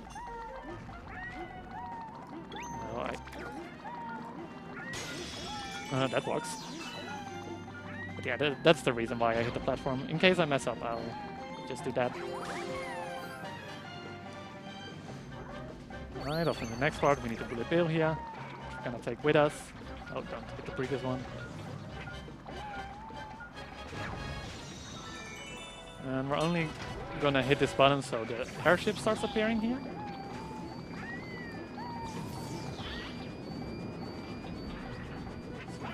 Head towards the next one, because there is a common medal on top of that. Sure, do not get hit. Oh. Quickly grab Yoshi. Don't run off. Gonna shoot this bullet bill, and then we don't really need the platform anymore. The checkpoint though. Or not. I guess no checkpoint. Let's hope we don't die on the boss fight. Oh, we got 2 health. We'll be fine. So yeah, in this boss fight, Bowser Jr. will take control of a giant robot, which is gonna shoot a lot of bullet bills at us. But luckily we got our good friend Yoshi with us, and he's gonna help us reflect those bullet bills right back at him. I wonder where his weak spots are. We're gonna already grab the second one, just so we can quickly get another hit in once he removes his arms. Now we have to wait a little bit for 2 more bullet bills to spawn. Grab this next one and wait right underneath here. And at the moment we hit it, the second one for the second time, we're actually gonna head back down. Oh, don't get hit, don't get hit, don't get hit, don't get hit. Oh. We hit it. Good. We're on 1 health though, which is really scary right now. Let's see if I can grab a coin over here. Actually gonna go for the coin first. And then wait until...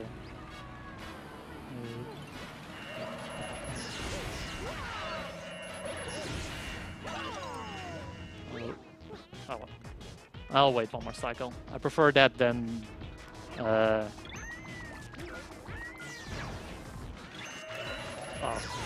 wasn't able to hit him early. Oh, see, that's why we grab an extra coin.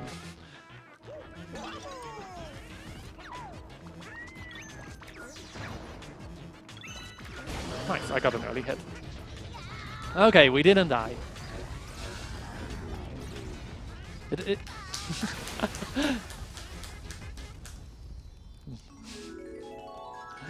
It isn't that hard of a boss fight. I was just really scared because I didn't grab the checkpoint earlier. Now to just finish off, we have to grab one of the launch stars and fly right into the Grand Star. And that's gonna make us able to go to World 4. Exciting. And if you are gonna miss Yoshi, don't worry, because we're gonna use him in this next level straight away again. And this is probably one of the more interesting Yoshi flutters to see, just because we're gonna skip like almost all of the level with it.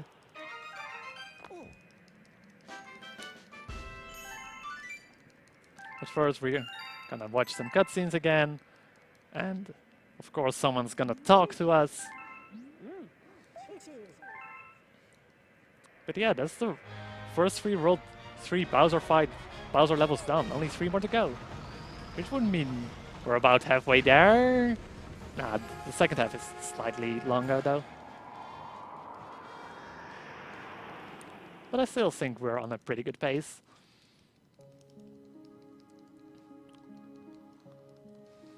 So World 4, and there's a Hungry Luma down there, and yeah, let's just talk to him.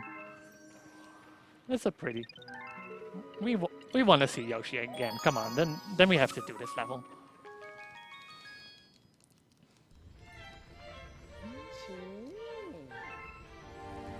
Wait, talk to him. This one wants 1200. So many summits.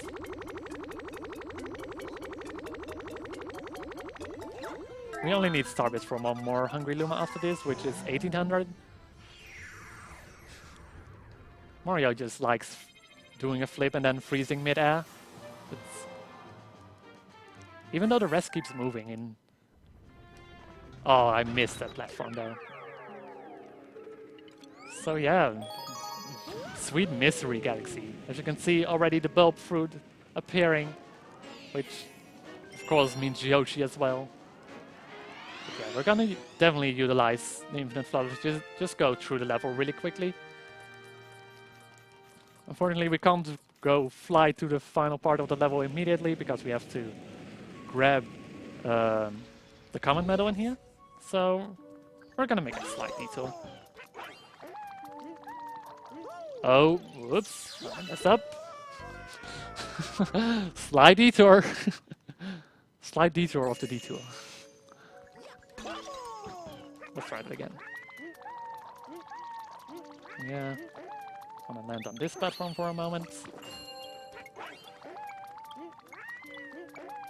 And the common medal is right here. Now let's move on.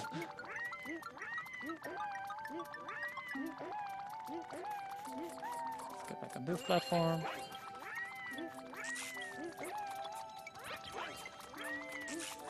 I really don't like those pink enemies. They try to give you a kiss, I guess, and really blocks Yoshi from using his tongue, which we don't need his tongue that much, but it's still really annoying.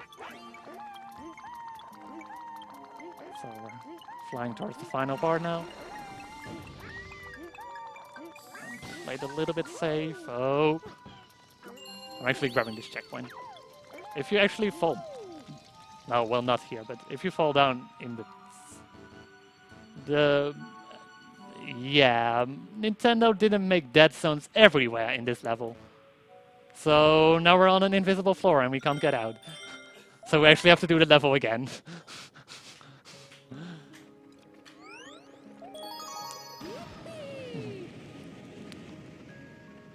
Wish I can show off the tricks again. That's also fun, right?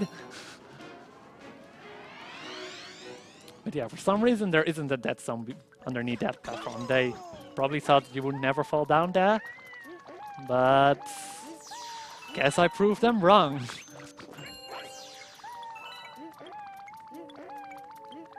Oh, wasn't high enough. Oh, fine. We'll walk over here.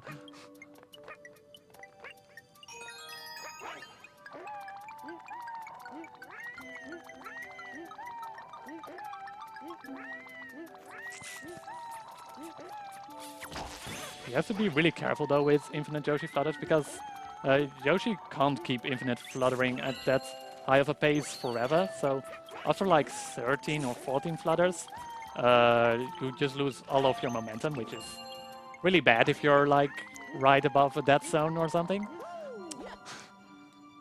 The dead zone isn't here either. Third try is the charm.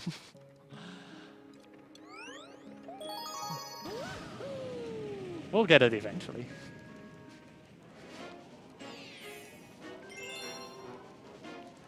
But yeah, Nintendo had...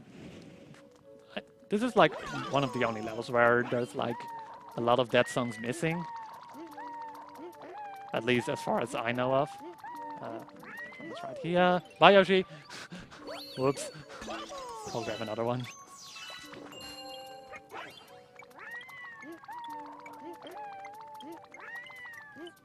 Oh. Oh. Look, well, there's a dead zone there. It's at least something. Okay, come on. Stop messing up now.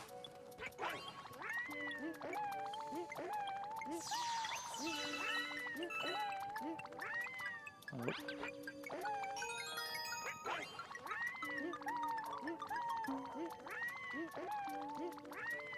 Oh, as you can see, we're already losing a lot of momentum. No. Oh. Tried to save it.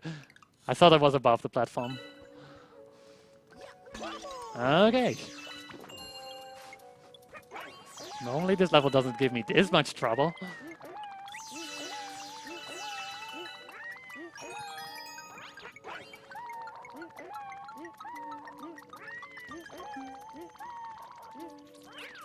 Okay, this one.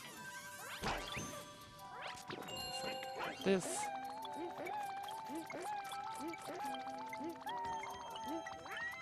Oh, oh. Get back on top of here. Come on there. Flutter over here. Okay, this one again.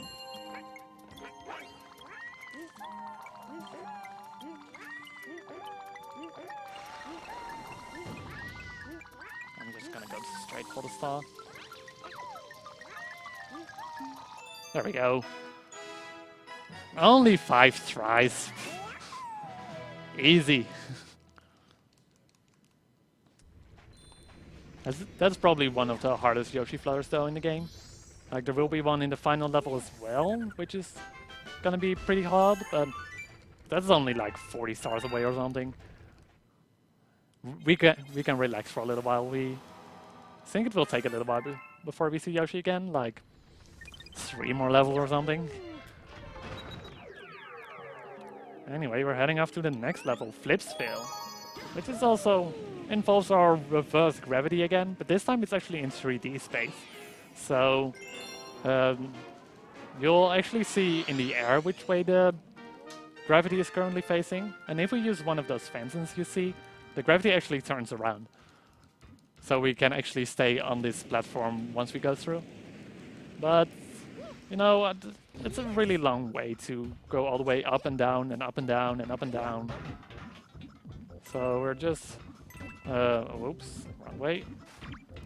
Oh, Toad, I don't need to talk to you. Toad, please. We're just gonna backflip up here.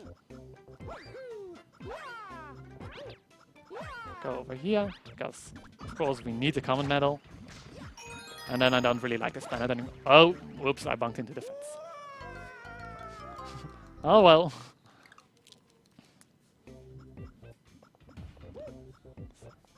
So now we have to wait for this guy again.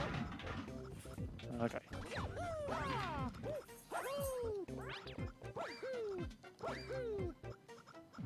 Let's try this again. Make sure I don't hit the fence. Make sure I don't hit the fence. And then we're just... There, the gravity changes automatically for some reason. Which is really useful, which makes the chain jumps not spawn in this planet if we enter the planet from this way. And I actually need to be on top of here. And you can only reach it with a triple jump. Then we're gonna just slide off this platform over here. And we're gonna make it right here. There we go. That's how you're supposed to do that, right? So yeah, this boss fight. To beat this boss, we just have to repeat basically what we just did. Make sure she's on top of a fence and hit her from down below again. You can make this a little bit easier by just... If you're actually your ground pound right underneath her face there, you can actually hit her pretty early instead of moving all the way over. So it makes the boss fight pretty quick.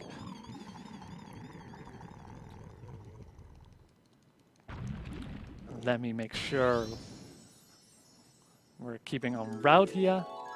Pretty sure we have to do the second level in here now. Let me see. Yeah, second level. So in this level we're gonna see the drill power up again. We haven't seen that one in a while. Although I'm not the greatest fan of the drill power up, as I said before. Like, it's really slow to carry it along with you, so we're gonna try to use it the least amount as possible.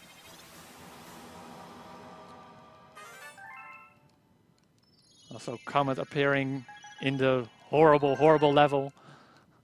Luckily, the Comet in there isn't as bad as the regular level. So now and then we also get a letter from Miltoad, which sometimes is from Rosalina, which gives us some star bits. Sometimes it tells us about a new level, new secret unlocking in a previous level we did before. Oh wait, we're not doing this yet. No. So yeah, sometimes you just get sent up there to talk to the Toad. Anyway, back to the actual fun part of the speedrun, the levels themselves. You can see all these drilling towers, which you need to probably drill up a lot and drill down a lot and just drill a lot, and we don't really want to do that, right? So we can already see the launch door, so just why not go there? We already know we can skip lots of this planet. Okay, for this next one. No, we're just gonna climb up here. Way better than using the drill power-up.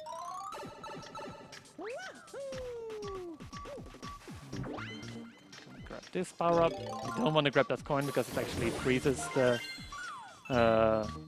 screen for a while because it's showing that some coins appeared. And you know, we don't even need coins. Like, I think we already fed all the Hungry Lumas, which we need with coins, so... Now we have to wait a moment. There's one guy over here. Make sure I make this cycle. Oh, barely didn't. I needed to stay a little bit more on the side to make that.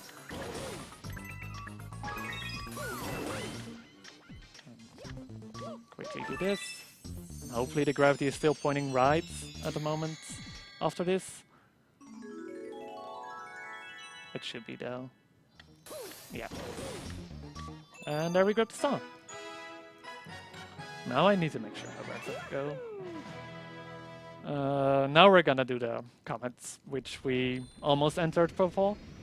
And this is again a purple coin mission. It's a pretty straightforward one. It's pretty difficult to miss one of the purple coins. It's not like they're spread out as in the In this game, the purple coins are never spread out that much, actually.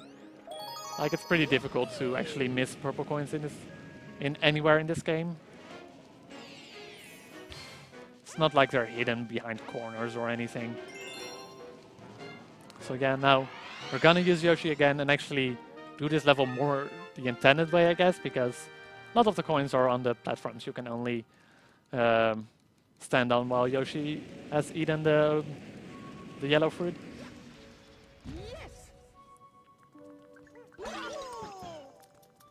So let's see how well we fare. Oh, don't miss coins over here. For the next part, I'm gonna try to grab both rows at once.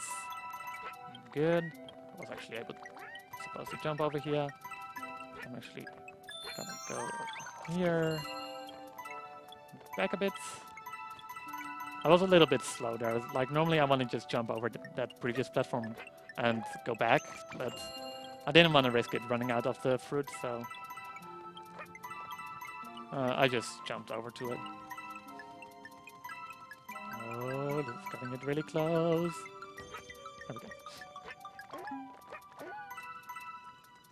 And if you run fast enough, you can't actually fall in between the gaps. Oh, this one. Make sure we don't need to grab an extra fruit over here. Should be good though. Yeah. Oh, barely missed that coin. 3 more to go. Oh, come on, stop missing the coins. But yeah, purple coins aren't the worst ones to do, I guess. Like, no, there are like, I think like 5 different kind of combos you can get. You can get purple coins, speedrun with a space, because that's a thing, or even daredevils, which means you can have to do a level without getting hit at all. And those are probably the most annoying ones. Luckily, in this run, we don't do any of the daredevil missions, so that's so good. Just no annoying, difficult daredevil levels. Now we're gonna do the comet in here, which is another purple coin level. They really like throwing purple coin levels at you in this game, like all throughout. In the original Galaxy, like you couldn't start doing purple coin missions until like after you've beaten the Bowser for the first time. So I think they wanted to make up for that a little bit and just throw in a lot of comets with purple coins. I'm gonna actually try to grab as many here as possible. There we go. The drill power-up does give you a little bit of a bigger hitbox once you start spinning. So we'll utilize that in a few spots to make sure we grab all the coins.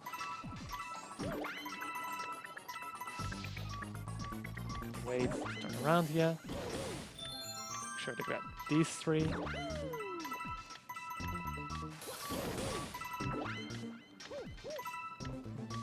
Going back up. Quickly spin so we can go over here. Oh, never mind.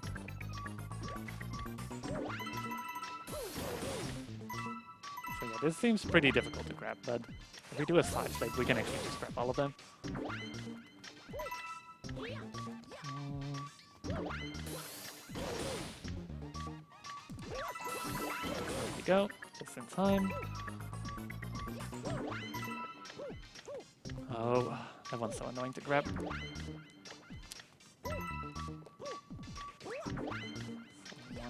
2, there we go. And the final one is right in here. Oh. We'll wait.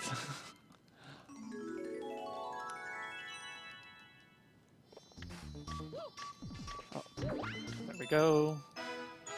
Then up next is Supermassive Galaxy. Supermassive Galaxy is... I really like the concept of Supermassive Galaxy. Like, as you will see in a moment, like everything will be huge, and it's just like either Mario has shrunken down a lot or just everything became big. I like to think that Mario just became really tiny. But yeah, I know people in the audience, I don't know if they are here right now, they don't like killing turtles. So if you don't want to see that either, look away during this level because we have to unfortunately kill a few to move along.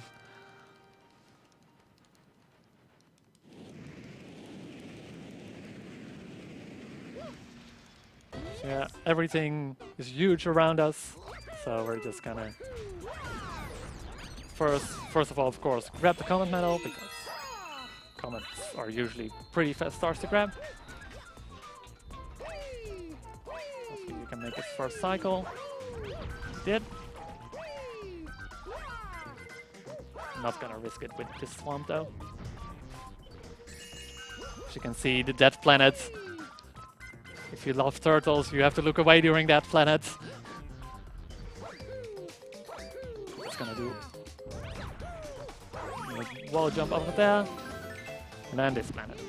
So they're too big to just stomp on, so we have to use a power up. Bye, turtle. Bye, Koopa. Okay, we're good. They're gone. You can look again if you were stopped looking for the killing turtles.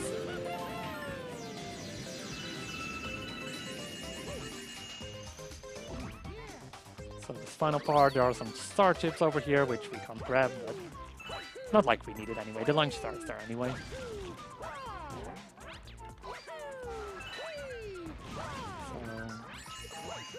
So, see, barely do a long jump over that. I couldn't make it to the higher platform though, so we just have to wait a little bit to make it over here. Also on this green planet over here, there's a secret star, but since we only need one star from this place anyway, it's slightly faster to grab this one. Oh, I bounced off the Wiggler. The hitboxes of the Wigglets can be a little bit weird, but I think we're fine though. So, quick climbing of the flagpole by just jumping off and then doing a quick spin. Because Mario doesn't climb poles that quickly.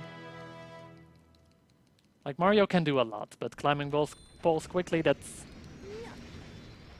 I'm amazed though that that it's faster for him to actually jump off a flagpole, spin in the air, and then grabbing it back. He can do that faster than actually just climb it up. But, let me quickly see where to head next.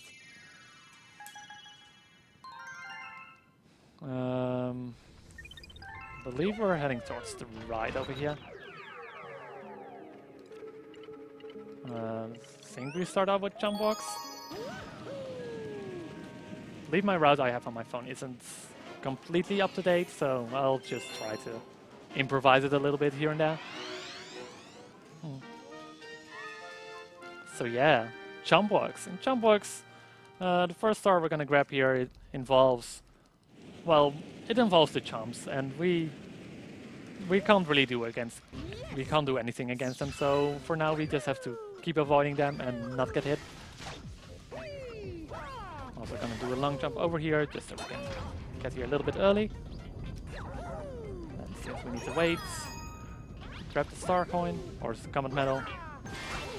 Oh, got hit there. And poor Octorok, he got squashed.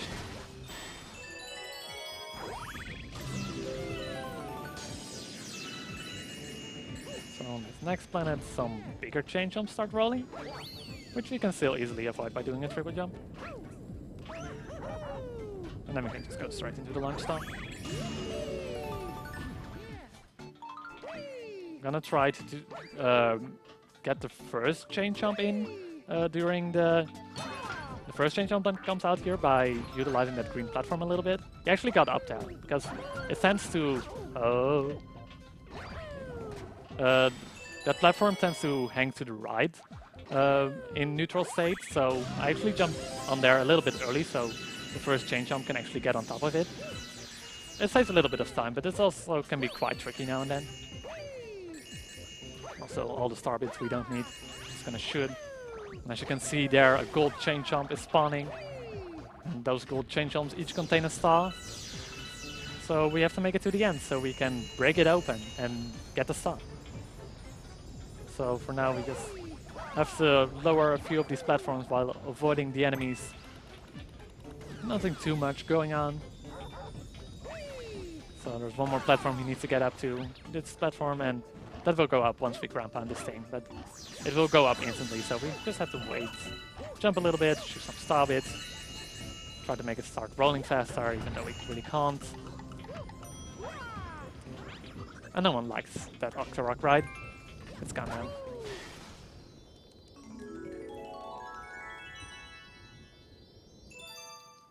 Alright, another star in here. No, they aren't shines. We aren't playing Sunshine.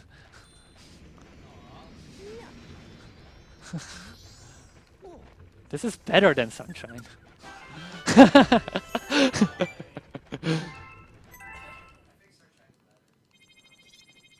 Well, to be honest, I think so too, but I can't say that when playing this game. No one heard that, right? I'm just gonna move on.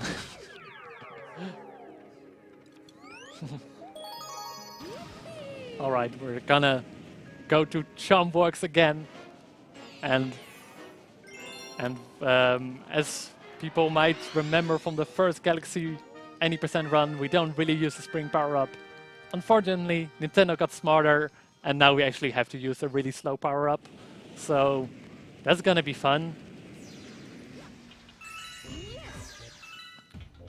So yeah, it starts off practically the same here though. We can skip this first spring power-up by just doing a long jump up there again. We only need the spring for the final part.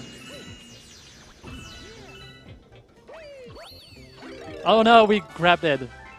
Guess we're gonna do a lava boost. I really don't like the spring power-up. Over again. I want you to use the spring power-up, but just being regular Mario is so much faster. Again, we can do a triple jump. For this final part, unfortunately, we need it. So I'm actually gonna do a long jump into it, so we actually gain all the momentum forward still. And it can sometimes be really annoying to control Spring Mario. But once you get used to it, it's not that bad, but I still don't like it. This is definitely the worst power-up ever. There we go. Not too bad. Luckily, we don't have to see the spring anymore now.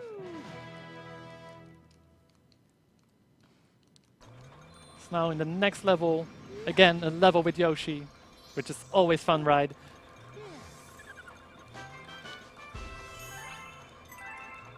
So we get sent into the interior again first because we got a new power-up, which is apparently he really likes.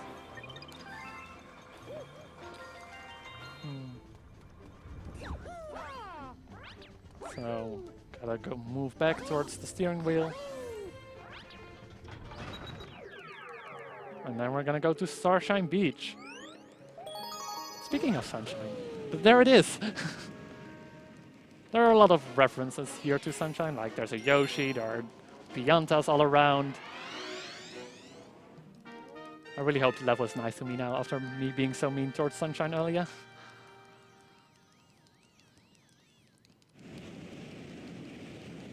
So to get the star in here, we need to collect 5 silver stars, which are kind of well spread out, but luckily with Yoshi we can easily traverse the level at least a little bit quicker than normally.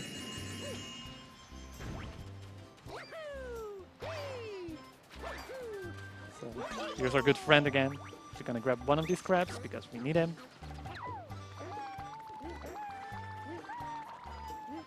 Oh.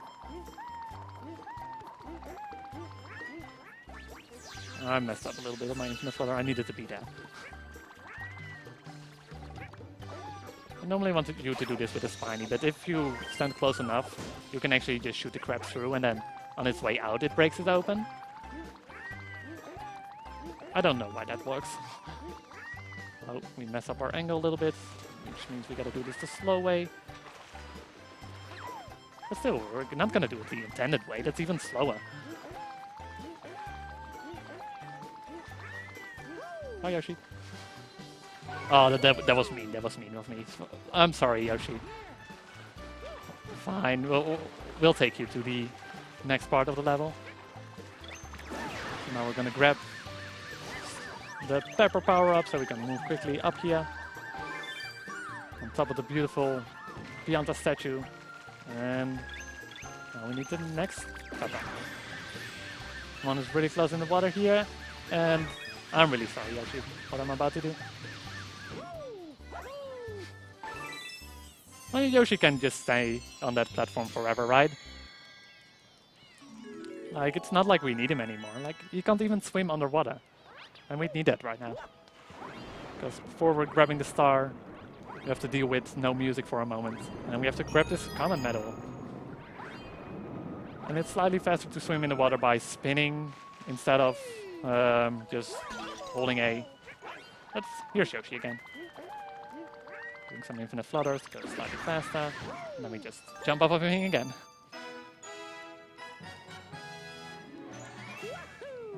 So that's this level with Yoshi. Now we're gonna go to the same level again, and the level looks pretty much the same, but this time Yoshi isn't around, and the star is like on top of the tower you saw earlier. Normally what you're supposed to do is activate a bubble cannon, which makes you able to get to the cloud power-up. And with the cloud power-up, you have to ride a lily pad boat, which once you get close enough to the tower, you can actually make it up. And as you might hear from my description, it sounds really slow. So we're just gonna do it slightly different, because luckily one thing from Sunshine Returned, and those are the Chucksters. And the Chucksters, they're gonna help me out here a little bit. Because one Chuckster is actually pretty close to the tower, and he can almost throw me up there. We only have to utilize the clouds a little bit around there. Yes. So this part is still the same. Running into that. Or swimming. That's not running. But yeah, as you can see, there's a Chuckster right there. We don't need him though.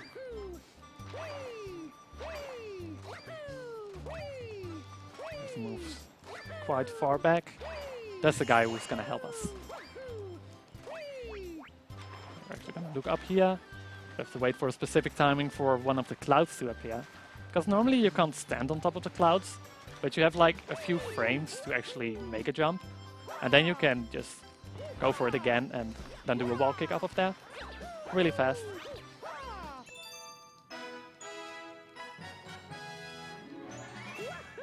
Alright, so after this, we're going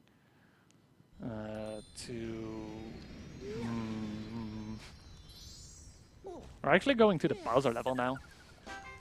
Which this Bowser level has a quite annoying skip in it. I'm gonna go for it once, but if I don't get it, I'll just do the level the regular way. Because it actually needs a little bit sort of a setup. We have to get a live mushroom, and if we die, we don't have the live mushroom anymore. So, yeah, we basically get one attempt for it, and otherwise it's just bad luck, and we're just gonna do it the regular way. I hope I can get it though.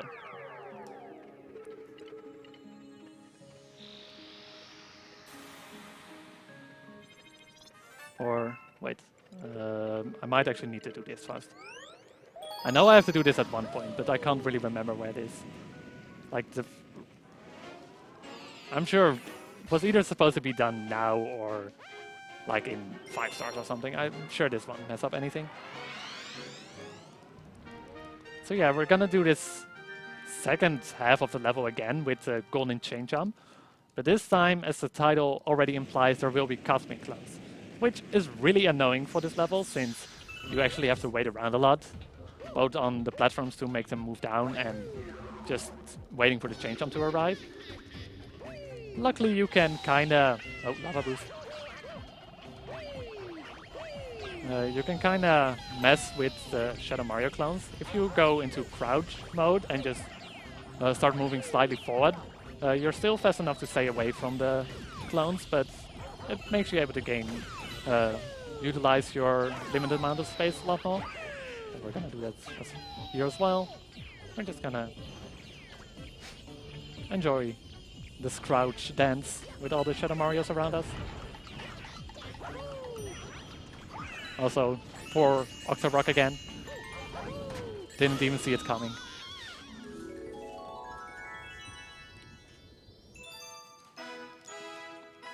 Yeah, that's a pretty fast comment to get, so... I know for sure this one needed to be grabbed, but I can't exactly remember when.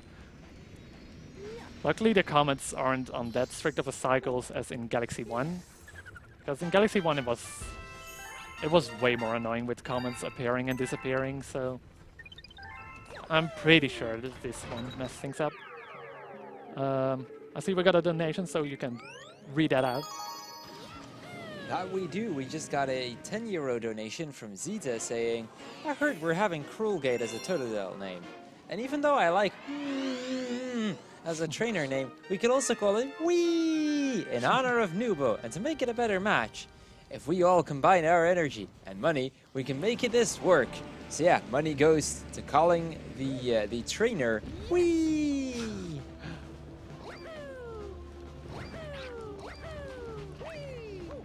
Okay, so on this level, we're gonna have to utilize the live mushroom or the mushroom of shame.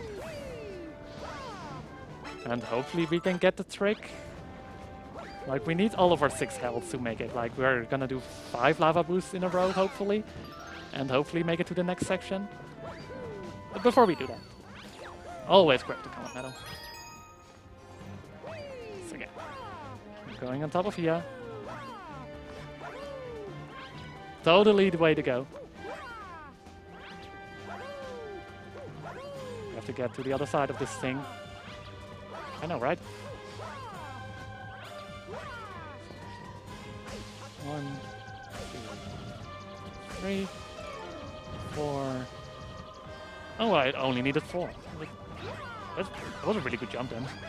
Normally I need 5 lava boosts to make it on top of that, so that was really good. I know. Fortunately, Indy isn't here to be proud of lava boosts. But don't worry, there will be more lava boosts in the run though. Maybe he'll be able to make those. Yeah, breaking up this gate again. And then we're fighting Bowser again.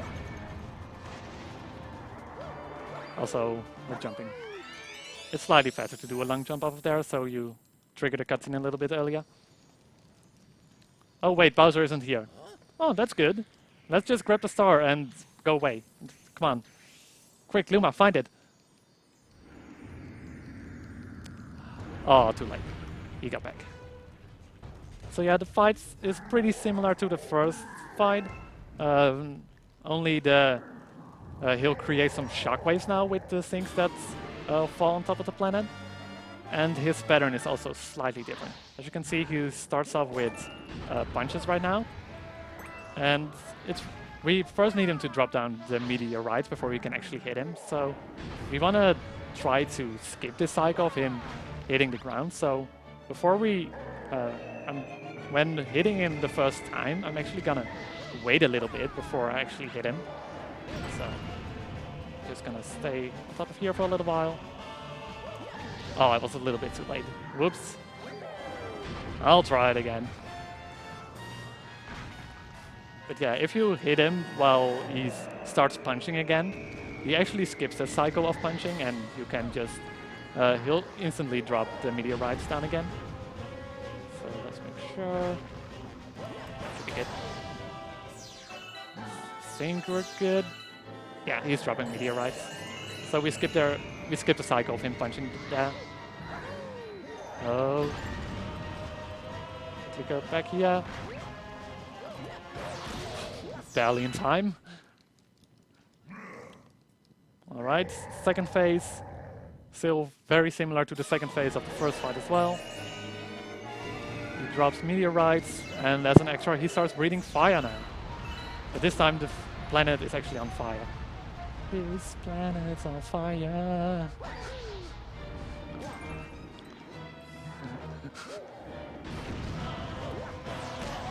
Yeah, it's still very similar to the first Bowser fight. Bowser doesn't really learn any new strats besides shockwaves, really. And the planet's on fire again. I won't do it a second time. Joke is only funny once. Whoa. Apparently my joke wasn't funny. Fine.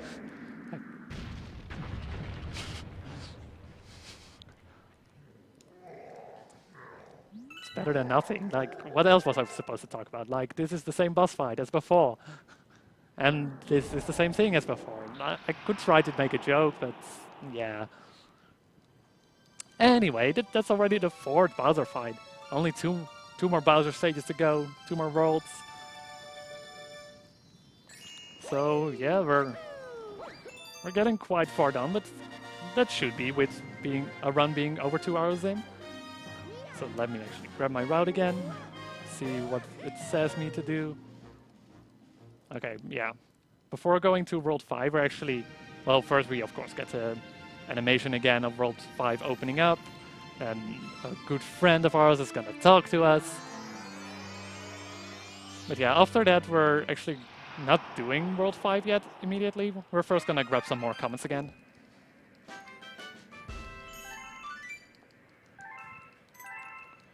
So yeah, here's our good friend again. And he's so proud of us. And he says Bowser's getting stronger and we need to hurry to save the princess. Which we would be able to do faster if you didn't talk so much, but yeah. Oh well.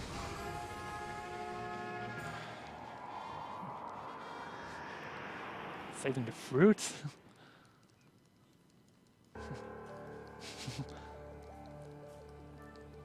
So yeah, World 5 has a pretty unique world map structure. Like, once you beat the first level, you can go do any of the 4 other levels afterwards. But we'll just have to wait for that at the moment. We're just gonna go to World 2 right now. I'm actually gonna go in here. In Boulder Bowl, we're first gonna do the comets. Like it, you actually have the choice of which one to do first, either the comet or the secret star. But which is pretty interesting in comparison to Galaxy 1, where you were always forced to do the comet if you had to, if it was actually in orbit. So yeah, on this planet there are 30 crabs running around, and we can use the rock power-up to beat them all. There are 2 different kind of crabs though, like there are the red ones and the blue ones. The red ones pretty much stay in place, but the blue ones actually kind of run away from you, so you try to run away from them. At least they try to run away from you, so you try to hit them first things first, because they're just annoying ones. Like the blue ones you'll hit anyway. The red ones you'll hit eventually anyway, so just gonna hit our 23 right now. And there's one on the left there, but I'll save that one for last, I guess. Hopefully I can get it with one roll. Oh, I missed. 40 seconds left. Not the greatest. Let's see where we're rolling. Oh. So yeah, another star.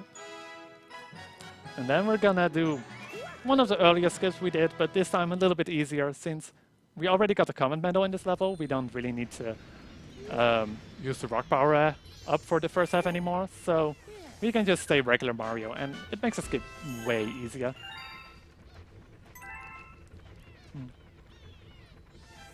Also, Toad talking to us again, giving us more star bits even though we don't really need them. Because I grabbed way too many from the bank Toad. So here we go. Going back in this level again.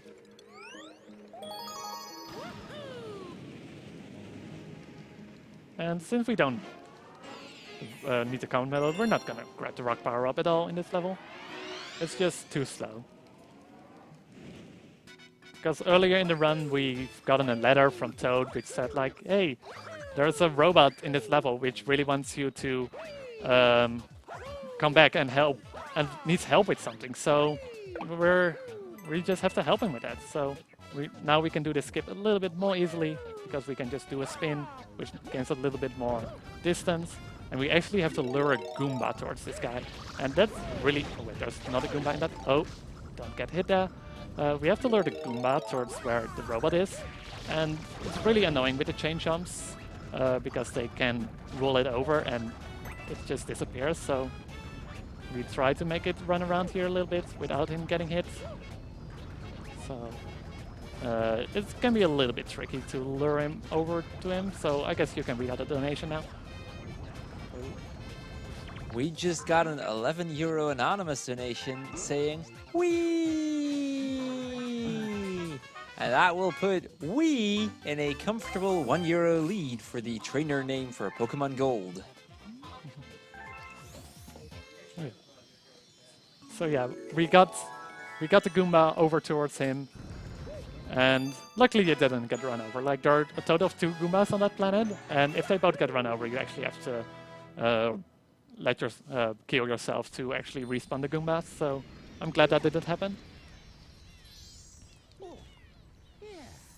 So now we're back on the bottom of the planet, which means a new friend joined, and the purple big Luma is gonna talk to us again. This guy really likes talking. So, moving back to the top. Hopefully don't bonk there. And now we're gonna do another comet over here. The Hightail Fall comets, like earlier we had to grab the comet medal in this level, but since we don't need the comet medal anymore, we can actually do a little bit of a bigger skip, just because we don't have to grab the comet medal, which is in a really annoying position. So, first part of the level is gonna be practically the same, only the meteorites are falling out of the sky and some parts of the platforms are missing, but they don't really fall on the track that often, so you don't really notice them at all. You just need to avoid the holes in the platforms. Here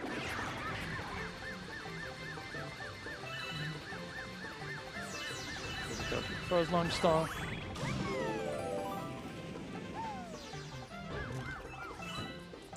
So grab this other pepper, going to the left again. Grab this pepper. Oh, my pointer was a little bit messed up, so I couldn't grab the pepper. Guess we have to walk here for a little moment instead of run.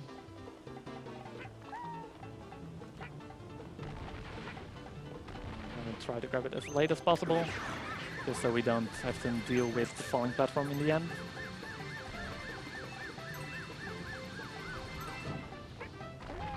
So here we go. We're not gonna do the infinite flutter over there because we actually need to be over here this time. With the Peppa, you can just go up here and... Oh, nope. And jump up here. Oh, and then we can just... Then we can just jump off Yoshi to get on top of there instead of grabbing a Pepper over there. So yeah, pretty fast comet over there. Then up next, we're going back to World 1 for a final moment, because there's one more comet we can get in there, which is a boss fight we did earlier, but this time it's a speed run again, as in 2 words, as Nintendo likes to call it.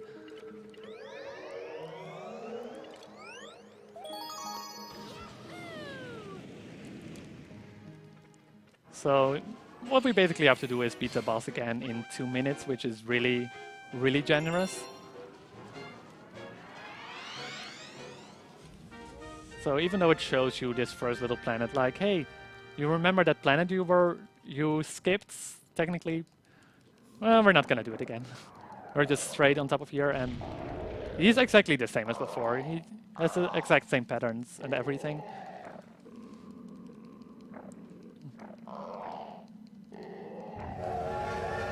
Let's see if we can get an early hit. Yep. Couldn't get one more hit though. So we have to wait for. Let him jump us. And go into the ground.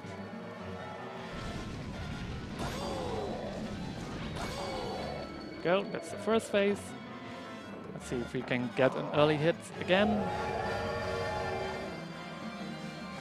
Yeah, we did. And then he needs to jump us again. A few more times this time. And there he goes.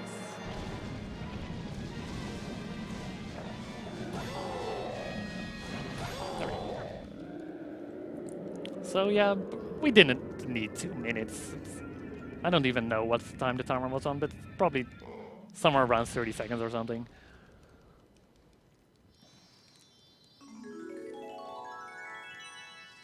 So yeah, now that we also got on this comment in World 1, we can finally go to World 5, which we unlocked like 4 or 5 stars ago. And the first level is has some cool skips. Like we're gonna utilize some more lava boosts. This game is full with lava boosts.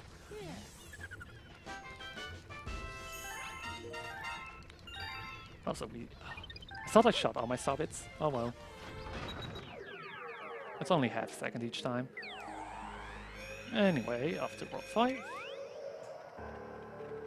There's a donation, so you can read that out. We just got a €1.01 donation from ShadowWolf saying, €1 lead? Not anymore. Fight me, Zeta. I'm gonna empty your wallet. And with that, is in a 1 cent lead over Wii.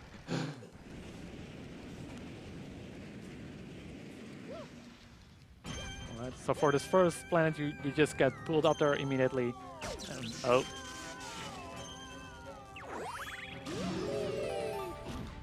So we're over here. I have to go down this part really little bit. Ground pound just to fasten it up a little bit. Skip that part. And oh, we actually need a different platform. We need this one. The common metal over here, I was a little bit early there. And I'll just use the damage boost to get through. So on this next planet, there's actually a little bomb down here, which we need him to break up the cage for us. For us to continue, the bomb has to go, unfortunately. So we just have to follow that path, and we'll just blow this up. Not grabbing the mushroom because I might have shot with 1 health, but we'll see what happens. There's a checkpoint here anyway. I might actually want to grab a coin though. Going to the back part over here, and then it just finishes up with some pool stars, which we can. Oh, sure, my remote gets recognized. We're just gonna move a little bit around it, and then right at the end, we're gonna grab this one, and there's the stone.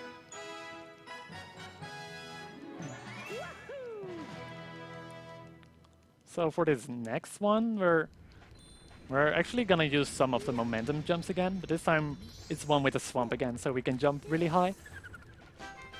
This level it's not very well designed in terms of being able to do skips. Like you can skip so many parts of the this next level coming up.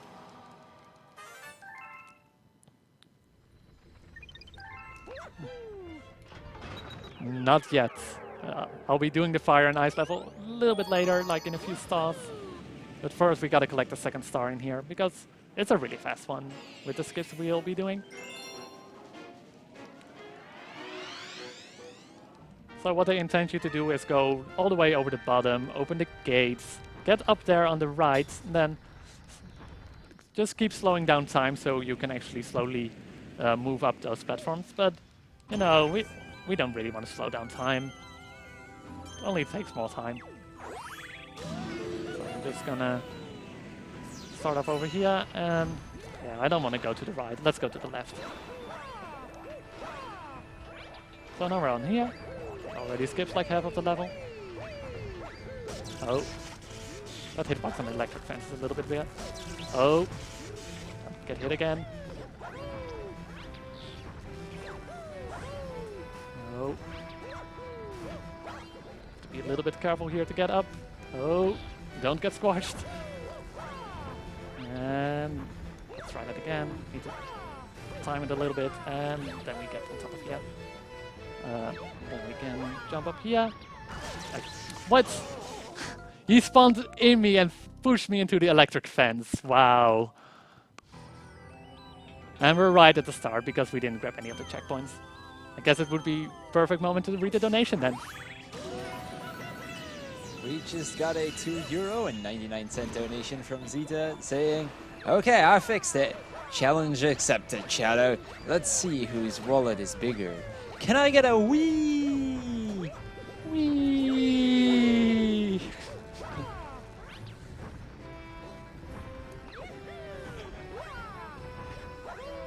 Alright, here we go again. Oh, falling down again.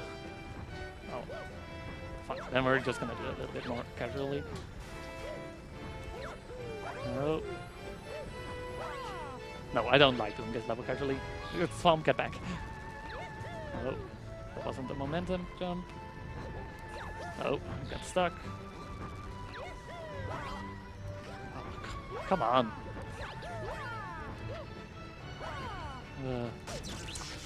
Come on. I don't want to do this casually. I'm not gonna admit to it that I need it.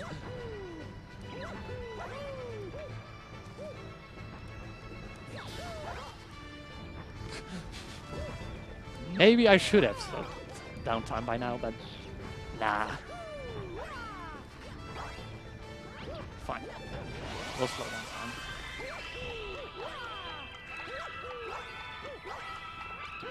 So yeah, don't get pushed into the electric fence. And you can, you can just, no, don't push me in again. We can just stand on the side and do a backflip on top of you. And just grab the star. Normally you were supposed to kill those enemies and then an enemy spawns where you can actually jump on top.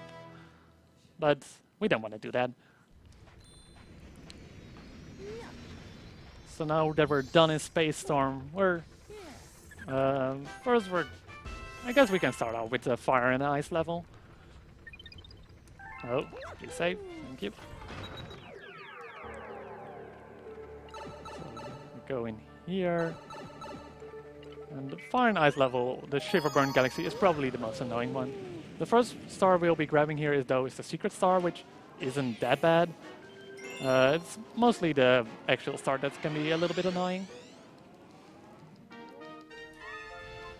So we're gonna see one of our good friends again in a minigame we've already seen. Like, Nintendo just ran out of EA at one point and just had to redo some levels. Gonna go over here, gonna grab the cloud power up because that makes everything easier. Oh. Long jump over here. Oh. It's gonna be a really cool and annoying jump. Lava boost, and please land. There we go. So yeah, here's a chimp again with the exact same minigame as before. Only this time we need to grab 600 points instead of... no, wait, that's... no, I want to play your minigame. Don't press no on these. Okay. Alright. Time to get 600 points. It isn't that bad, but sometimes you get a little bit unlucky and just get hit by two of the purple ones in a row and you miss one of the gold ones. Gold ones are the most crucial ones to get, of course, because they're like 5 times worth as much as the green ones. The green ones we mostly kill just to get through the phases as quickly as possible.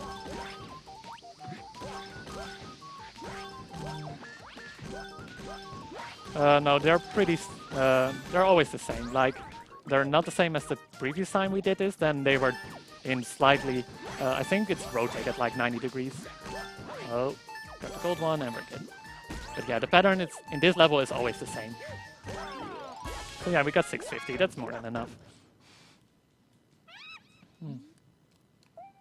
Yeah, we only needed 600 points for this one. You can get like, in the If you play really well, you can get in the 800s, but why would we go for that much if we don't even need it? So yeah, that was the secret level in here. Now we're gonna do the actual level, which is gonna be way more annoying. We have to utilize the cloud power up again, which means... that always means fun, right?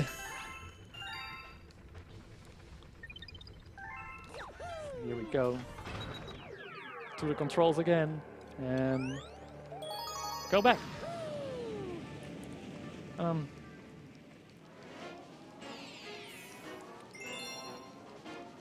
So for the skip we need all 3 of our clouds, and hopefully I don't fall in the lava in between, because that means I lose my cloud power up. So let's see if this works. First I have to go over here, actually jump back on the moving platform, go down here, go down even further, and there is a planet right here. There we go. Exactly. Grab the common medal quickly before actually leaving the planet. And that skips like half of the level. Ah, I love that skip. Even though it can be a little bit annoying now, like sometimes you just barely don't make it and you just die instantly because of dead zones and things like that. Gonna actually grab a mushroom of shame here just to make this next part a little bit easier. Oh, got the body eyes. Oh, we're good. We still have 1 health. Oh, wait, no, 2, never mind. I grabbed a coin somewhere. So yeah, now we are gonna fight King Caliente. And this time he got a ride, and he got way more comments to hit at us. To beat him, we have to hit him with his coconuts 3 times, and it's always... if you always hit him with the first coconut he spawns, the pattern will stay the same, so I know that he'll start shooting coconuts in the earth in a moment, and that I have to hit one of them falling down. Here we go. Have to make sure I get close enough. And then the final one he'll hit, shoot at me after the 3rd time, so now would be time for donation. We just got a €3.12 donation from Cruel saying, okay, it's a bit awkward to read out my own donation. And I want to say, and I said I wasn't going to donate, but I have to support my boy, Shadow, in this bid war. So here's a few bucks to help you along. Donation goes to Wolf Love. And with that, is now 14 cents ahead of Wee.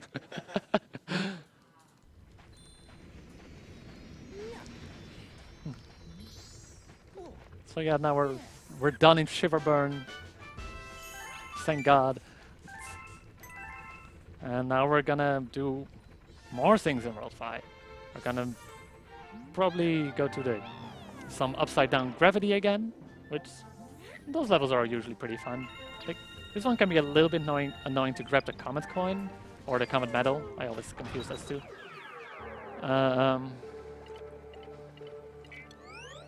But I'm sure we'll be fine. There are a few cool skips in this one though, because of us jumping a little bit higher than Nintendo intends. So yeah, walk on the weird side. And it's just a lot of gravity turning back up and down and up and down, and hopefully we don't have to make too many switches. So, first enemy is actually the most annoying one. It's so annoying to get past him. There we go. Jump on this Goomba, making this cycle. And actually gain enough momentum, hopefully. Nope.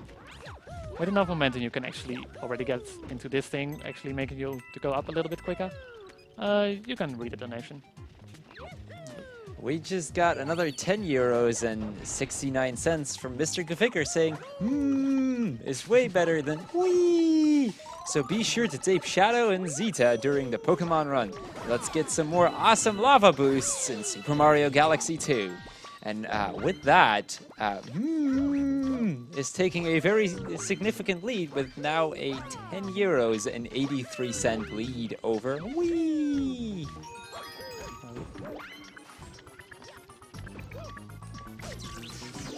No, done.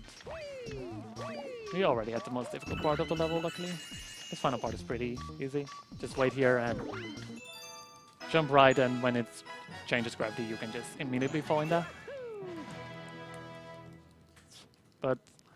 But we aren't done in this level yet, though.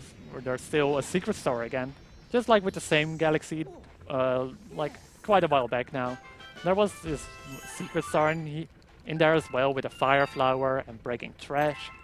Well, to make it this level even more similar to that one, there's also gonna be just the same level in here again as well, only with a slightly different pattern to get there. So here we go, going to this galaxy.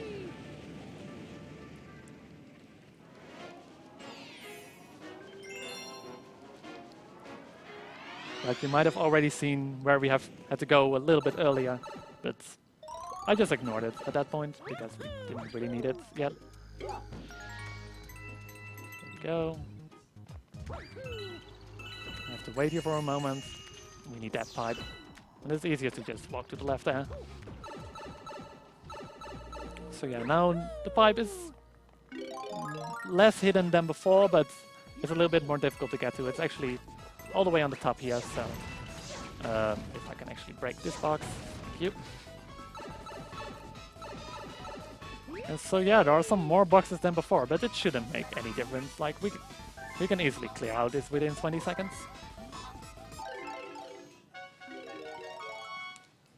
So we'll start with these 3 easy, clear indicated paths, and then we're just gonna throw fireballs up. Oh, I can actually hit them.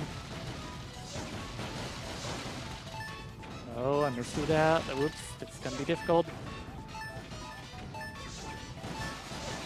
Let's hope we make it.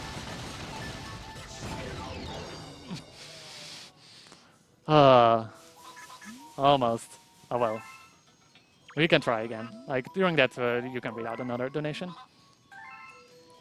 We just got an 11 euro and a 19 cent donation from Zeta. Seems like I'm all alone on this. Can someone please help me? And with that, we did take another lead again, this time by just 36 cents. So still a very close race at that. This time with 3 seconds to spare. Luckily it isn't that bad. It's still way better than the bomb throwing minigame from Galaxy 1. So again, now that we're done in this galaxy, we're just gonna head to the next one here in World 5, which is another spoopy one. Like there's gonna be ghosts and yeah, that's basically it. Ghosts are spoopy enough, right? First we gotta talk to this guy again because he has to explain us about the fire flower now because we already got that. It's not like we got the fire flower earlier in the run like multiple times already, but sure, we just got it now. So we're gonna jump back up here. You can read out another donation. Okay, before I read it out, I do want to say that we just got a fantastic total amount of 420.69. But we just got a 15 euro and 69 cent donation from Nepumuk saying, "Give a chance." And with that, is taking a very significant lead right now.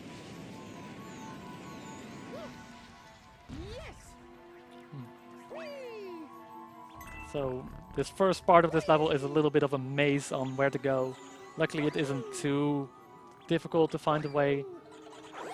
The only difficult part is that you actually have to push one of the walls open a little bit.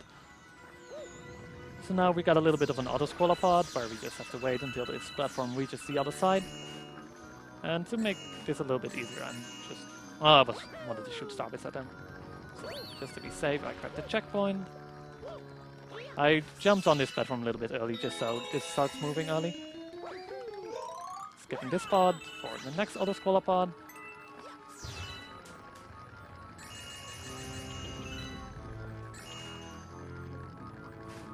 Gotta avoid some more ghosts.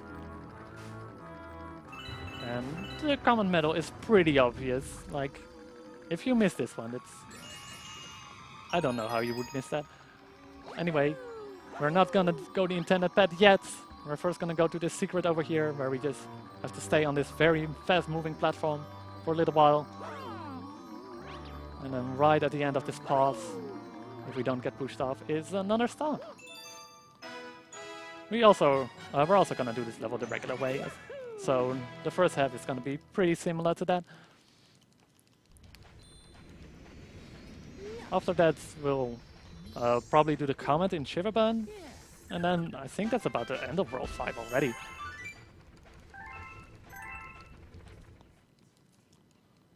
So more Comets start appearing, one in World 3. This is one we won't be grabbing though.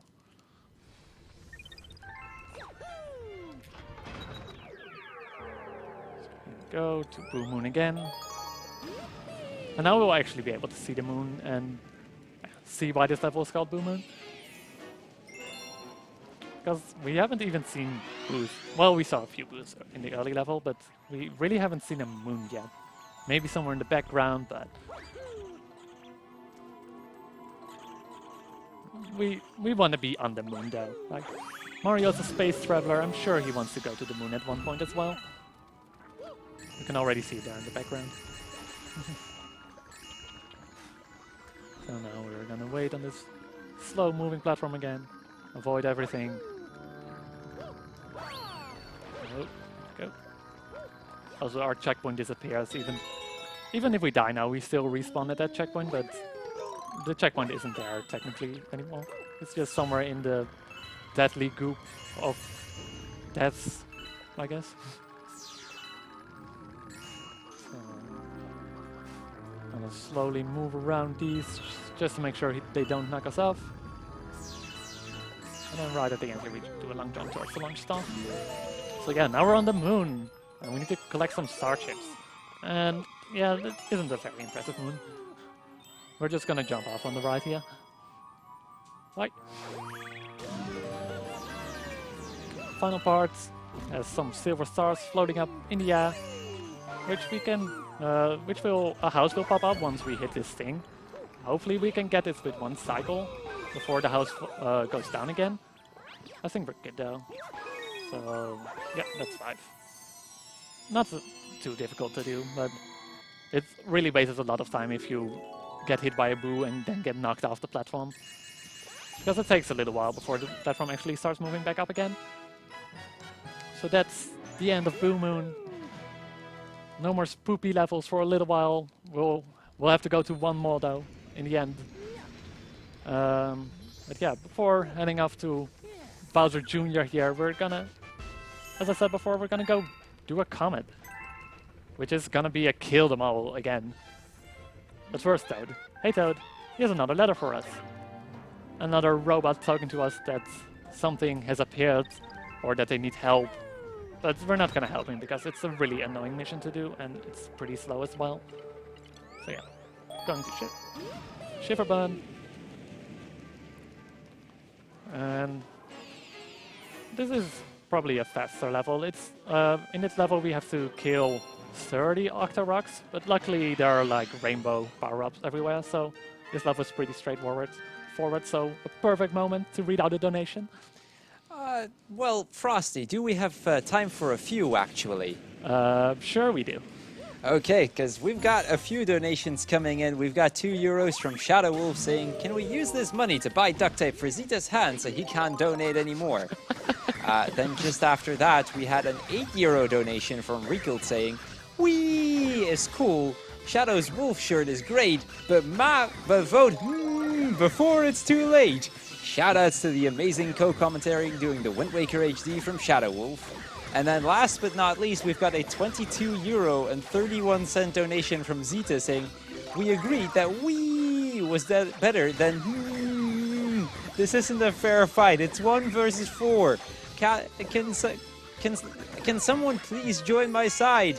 And with that, is still in the lead with a €3.02 difference.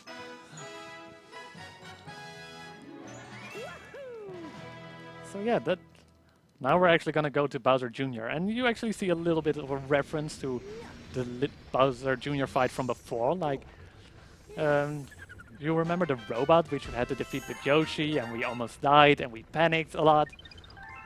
Well, we're gonna see it again. But luckily it's broken down, so we shouldn't be afraid of it anymore.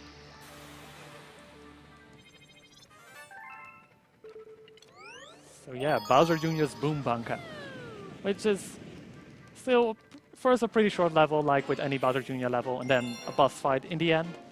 The boss fight can be a bit annoying, but we should be fine though. It's also the first time we are gonna see some cannons as well. There are not that many cannons in this game, but one of them is in here.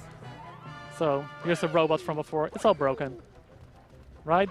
I actually need this. It isn't broken. It still shoots bullet bills. But fine, I guess we're gonna utilize that. That little purple guy can actually jump in front of the bullet bill, like sacrificing his life so we don't get further. Also, this needs pretty precise aim.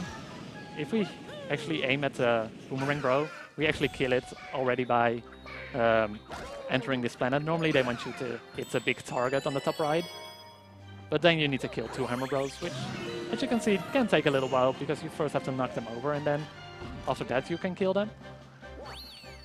So hitting him with a cannon early really saves time.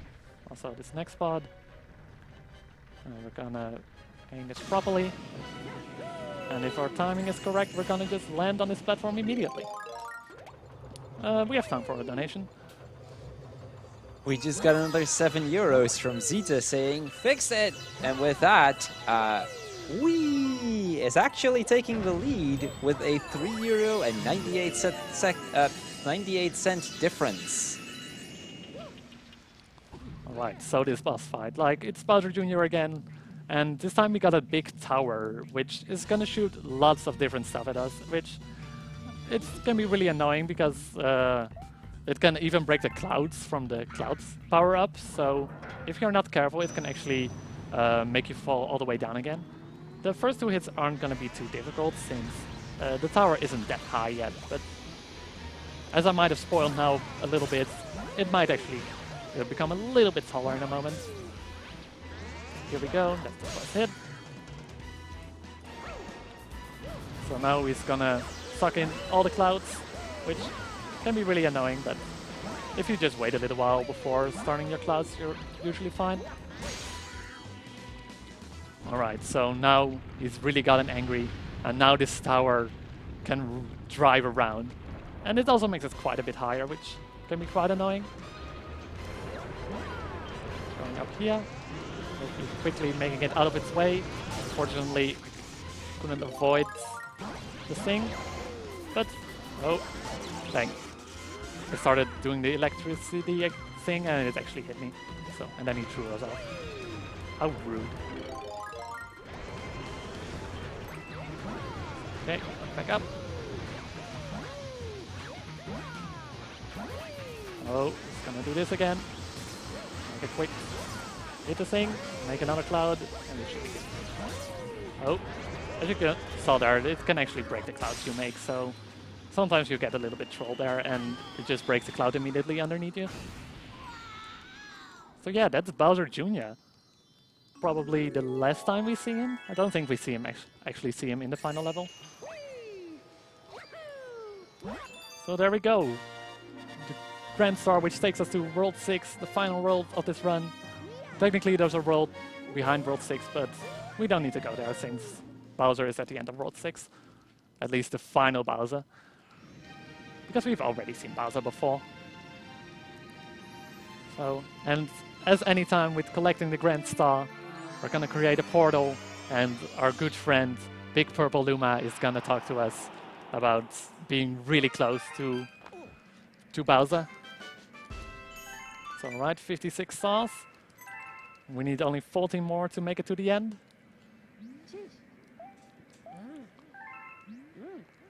So now we're gonna do some stars in World 6, which are... It has some really cool levels in it, but I won't spoil them for anyone who hasn't played this game yet. Because there's one really interesting level which will definitely ring a memory for a lot of old school players. So here we go, this is World 6. This is one of the worlds where we're actually going to use the Hungry Lumas just to take a different path to Bowser instead of taking the intended path to Bowser, just because the final level on that route is really slow, so we really don't like doing that. So alright, Melty Monster Galaxy, which involves a lot of lava, which can only mean one thing: lava boosts. But before we do that, we gotta go through this full star path, which we can just do a long jump over here, and we're close enough to get it. Trying to get through as quickly as possible, hopefully skipping that enemy there. And then actually oh, pointer isn't working the greatest now and then. No, really poorly timed. I actually need the momentum from this to actually make it to the Grand Star. The launch star. So this next part, lots of lava, but Mario isn't really scared of lava, like, you know, he can just bounce on it. We're actually grabbing the Mushroom of Shame, just so we get many hits, and then we're just gonna lava boost over here.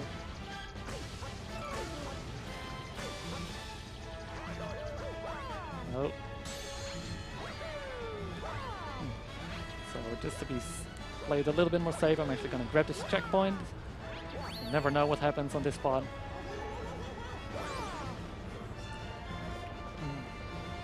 So we're gonna actually skip some of these tornadoes by hitting them really high. So going back, and there we go, into the launch stop. So here we go. This planet can be a little bit tricky with one health, so I have to play it a little bit more careful than I normally do. Here we go. Oh, okay. Need to grab the common medal over here. I'm actually gonna wait here for a moment just because I don't want to get hit right on the end. So here's some more enemies. And then the star is right in that crystal. Maybe I can break it before that guy arrives. Nope. I'll wait a moment.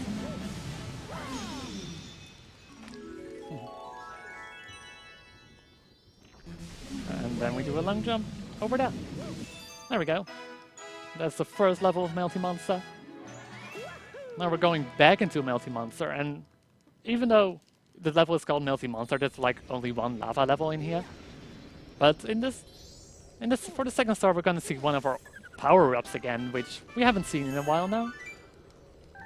Like, we skipped it earlier in Boulder Bowl because we could skip using it, but this time we have to, unfortunately, use it twice. So, because the Secret Star also utilizes the Boulder power-up, or I guess it's called the Rock Mushroom. I'm not even sure what it's called. Just got confirmation that it's indeed Rock Mushroom. So, yeah, I guess I'll start off with the secret because it's slightly faster to do secrets first before the secret levels. Because if you do the secret first, that means we still haven't collected this star, which means it's still like uncollected. And whenever you point off the screen and it's there's still an unselected star left, it will always go for the first one. So instead of pointing at the screen, we can afterwards just point off screen and mash A. It's just those little time saves help now and then. Like, this pipe is really well hidden. And there's a good friend, the Chimp again. We're gonna play some bowling. Like, who doesn't like bowling, right? So we need to get 5,000 points in bowling, which seems like a lot, but luckily each pin is worth 100. So we need to hit a total of 50 pins. which some very interesting patterns here and there. It's most of them you can just hold forward and you'll hit all of them. So here we actually have to make a little jump in between.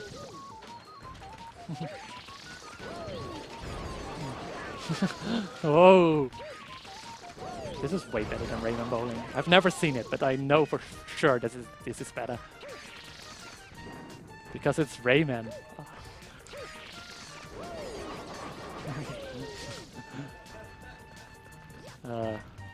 Technically you can skip these 3 pins, like you can actually get enough points without getting them, but I like just getting them just to be sure. Oh, almost perfect score. There's a total of 56 pins, so you can get a score of 5600. I missed one in the end there.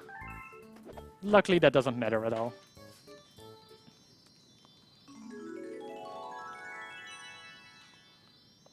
So yeah, now that we got this star, we gotta do Melty Monster again.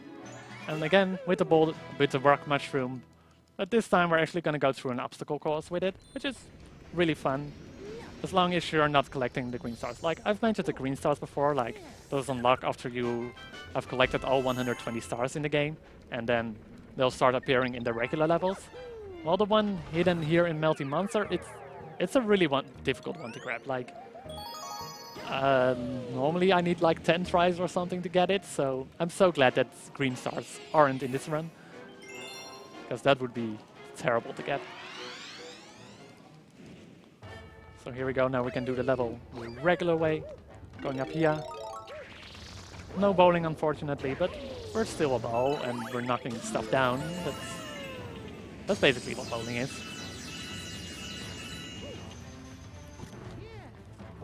Here we're gonna grab the next rock mushroom.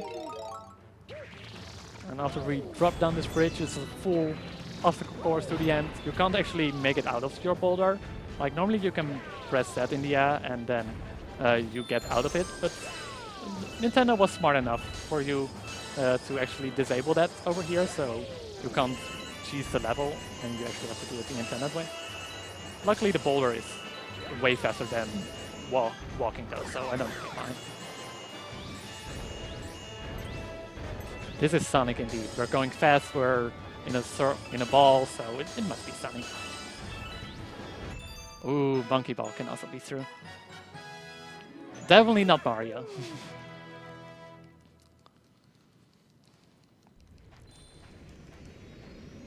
So now that we're done with Melty Monster, we're actually gonna get a little bit of a throwback to our previous game. Like the name of the galaxy will also imply that it's kind of a throwback. At least I think it's the next one. Wait, no, there's one level more in between. Never mind. You can look forward to a throwback after this stuff. This level is actually pretty long. However, the secret star in here isn't as long as since the levels after in the next galaxy are pretty fast. We actually still kind of want to complete this level. So we're just going to go for the secret level over here. And to get to the secret, we need to collect a total of 30 coins on the first part here, which can be a little bit annoying because moving platforms are always scary in my opinion. So we're just going to grab this one, and we're just gonna run around on these platforms for a little while to collect the coins. Oh, don't get knocked off! Okay. This is real. Oh well. Luckily it was right at the start and not like when I got 25 coins or something. Do this again. Since we have to wait anyway, we're gonna kill this Goomba over here, pick up another one, and then we're gonna jump. Oh, grab the coin please. The coins that drop from these octa rocks actually don't stick to the gravity of this platform, so it always will just fall straight down, which can make collecting them a little bit difficult. So normally I just like to going for the coins that are on top of there. I don't think I actually need one of these on that platform. So, now this next one, more coins. Keep jumping down here. Getting that one. And we'll make another round for some coins. here. And we have to... that coin isn't worth it. So, long jump up here, and we can move to the next platform. We still need quite a lot of coins, but luckily this block has a lot of them. You can read out a donation. We just got a €5 donation from Nepumuk saying, and with that, is in a 98-cent lead over Wee again. So yeah, now that we collected 30 coins and created the new planet, it looks really scary with... You'll see once we start approaching it. Like it has a lot of hammers moving back and forth, which can instantly kill you if you get stuck beneath them. But you know, the platform isn't that far away, right? We're just gonna do a wall kick up here, and then we're down. So now we're getting kind of a throwback. It took a little while, but some people might recognize this from some early game. I believe some person who comes here quite often, it's kind of a meme, runs it now and then, so...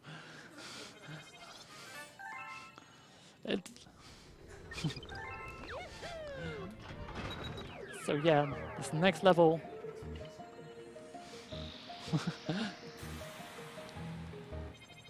As you might, some people in the audience already figured out that it's going to be Mario 64, the Throwback Galaxy, which is like almost an exact replica of Bomb's Fortress of Mario 64. And yeah, we're not gonna do cannonless because there isn't anything there, unfortunately. We're gonna grab the star which you're supposed to grab with a cannon though, because right now there's a command medal there.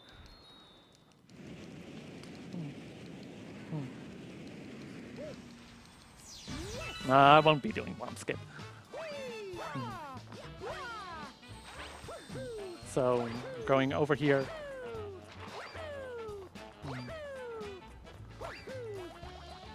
We need to grab this command medal. And... Ooh, Stargad! But this isn't Mario 64, so we can just keep on running. Oh, whoops. I fell down. And then we'll just ride on this side then. Oh. Sometimes the wall gets a little bit weird there and Mario just bumps up a bit. So let's try that again. Oh, come on, Mario.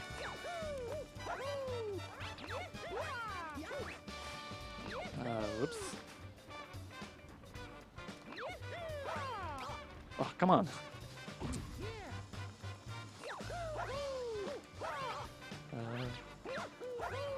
Top of here. Oh, come on. This isn't that hard.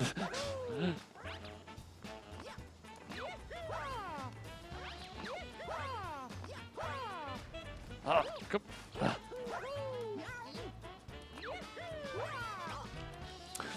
Wow. Normally I don't have this much trouble with this trick.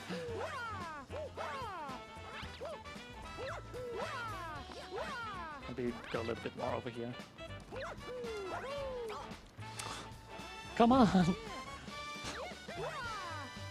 Even a casual can beat this level faster than me.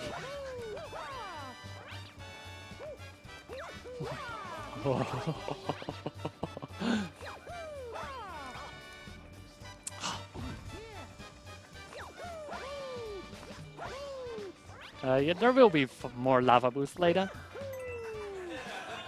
Alright, let's try it from the different side. For some reason this isn't working. Let's...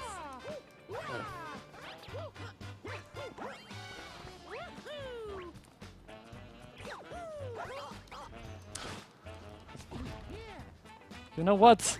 We're playing this casually.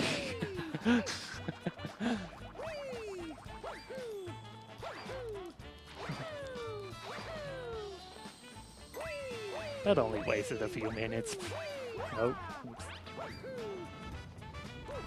Well, sort of casual. We can still do this. Alright, Womp. There. First. Now we're gonna defeat the Womp King, and it only takes one hit this time. But we aren't done yet. Because the Womp, that wasn't actually the Womp King. The Womp King is right over here. And he's still mad at us. Like in Mario 64 he was mad at us. Right now he's still mad at us. And he got quite a bit bigger. Once he hits the ground, he'll actually shake the entire ground and Mario gets stunned for a little while. So I try to actually jump right before he hits the ground, so I don't actually get shaken, but I can get on really quick. Here we go, that's 2 hits. Make him turn around a little bit because I don't want him to run too much, too close to the edge. No, that's pretty close to the edge. It doesn't really matter though, because the cutscene spawns us in the middle again anyway.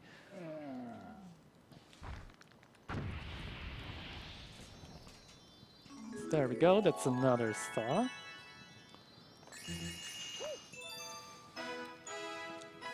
And we're gonna do... This level will turn slightly different now after... for the second star, like, one of the things that appears is a cloud power-up. And there are also clouds all over the stage, and we need to collect some silver stars. So, unfortunately we can't duplicate Mario 64 anymore, and we're gonna do our own stars. And of course, the big purple guy is gonna talk to us. And we're moving over here. Oh, whoops. And then on this path.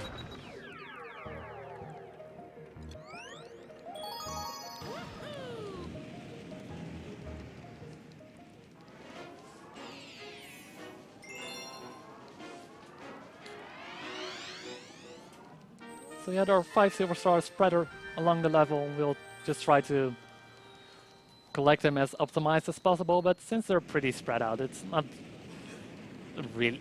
There are, of course, some routes are a little bit faster than others, but they're not that much different in length.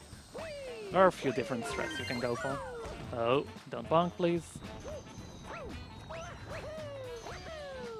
Over here. Second one is down here. You can just grab with a cloud.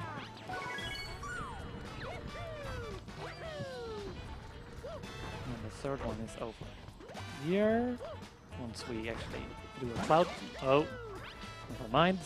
I'm just gonna do a regular long jump. Grab an extra cloud.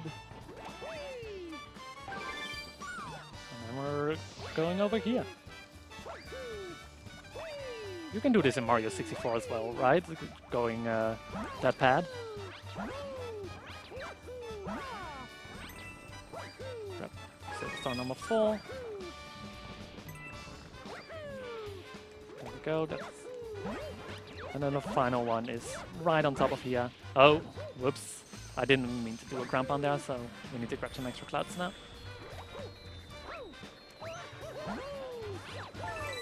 Well, there we got the 5th star. I'm gonna try to do a quick ground pound and hopefully land straight on top of the star. Otherwise, we might have to do an extra jump or something. Ah, it was close though. So yeah, that's all we're gonna do along this top path on the world map. Now we're actually gonna go down for a little bit. Because we still need to create some paths towards Bowser, and you know, I feel like this path isn't gonna take us to it very quickly, so we're gonna try a different path. Luckily we still have a lot of star bits left, so we're gonna call over this guy.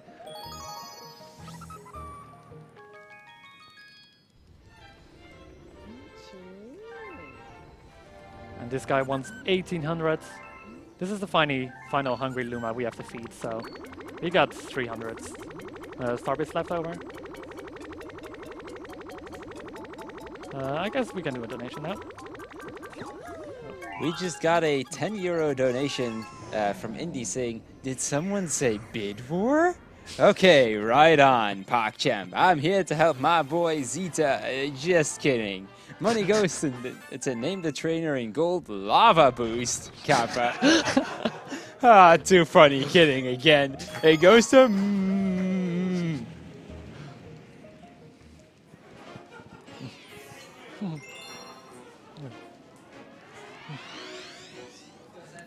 That, by the way, means that is now in a €10.98 lead.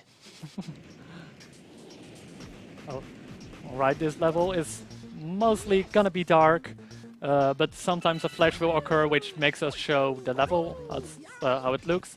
But after a while you memorize the level and you don't really need it. It helps a little bit with where you're supposed to go, but...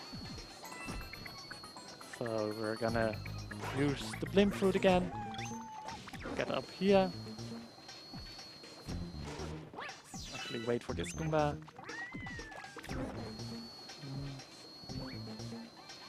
Go to the right here. Grab the flower and another blimp fruit. And before we go into Launch Star, of course, there's also a common medal in this level. Oh. Also, we don't need Yoshi anymore. Bye, Yoshi.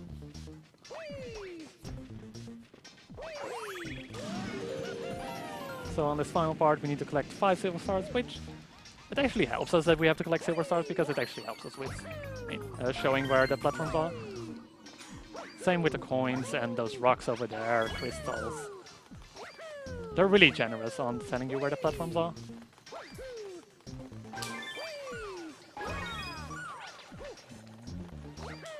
And that's 5. Now we just have to head to the end.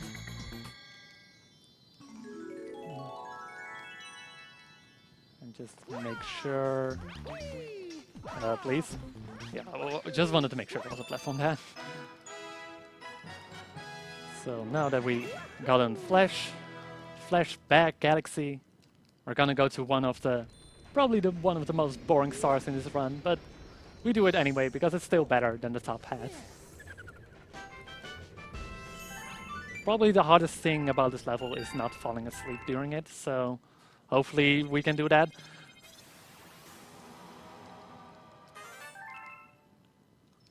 Also, comments start appearing in the Throwback Galaxy. We aren't done yet with Mario 64. But first we're going to Slimy Spring over here.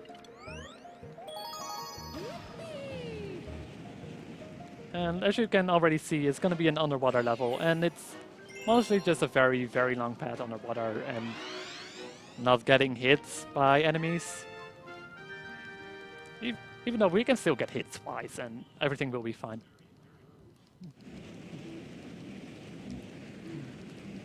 So,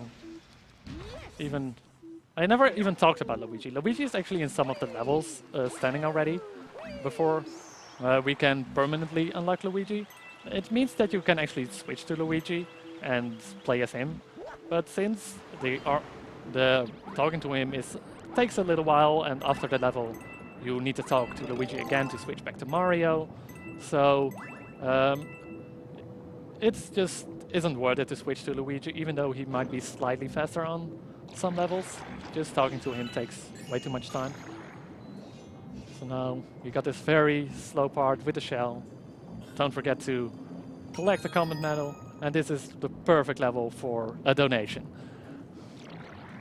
And we do indeed have one, because we just got another €15 donation from Zita saying, I will win this!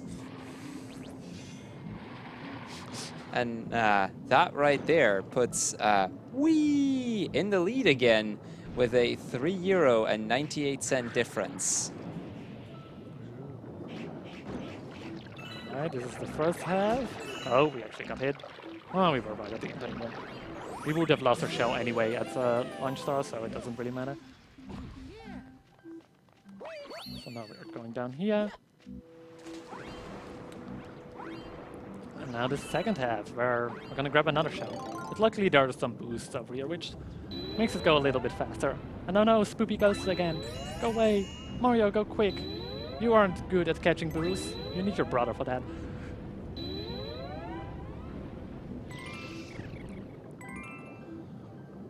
Some more boosts. And right at the end here. Gotta go slightly up here. And once we go out here, we're gonna meet one of the greatest characters in Mario history, at least in my opinion. It's Captain Toad!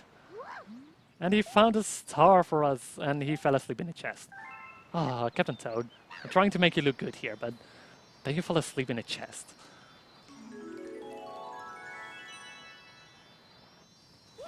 Yeah, that's gonna be World 6 for a little while. We're gonna quickly go back, grab a few more stars, and then then afterwards we'll go to Bowser. We're actually getting pretty close to the end of the run.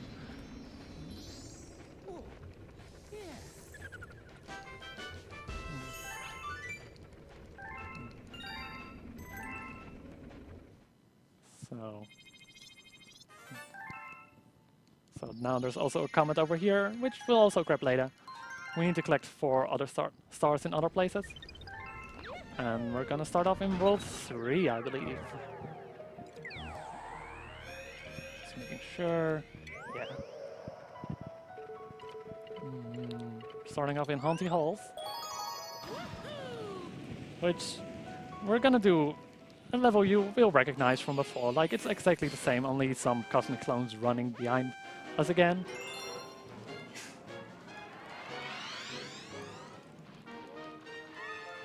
So all these chompers again, and probably some boos again at the end. It's mostly gonna be long jumps again anyway. Oh no, cosmic clones! Run, Mario! Run until you... Well, you're not actually running.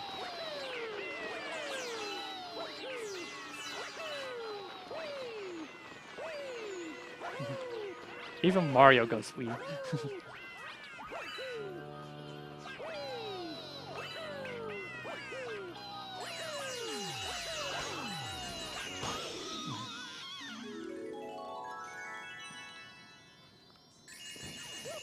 There we go. That's Haunty Halls. I really hope the comet appears now in the level to the right of here. Otherwise, I might have to do some a backup level, or do things a little bit out of order.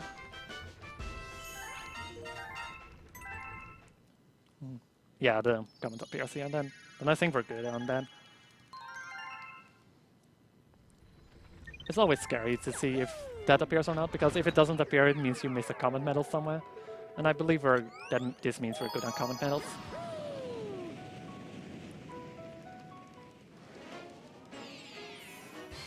Go, Prankster comet detected.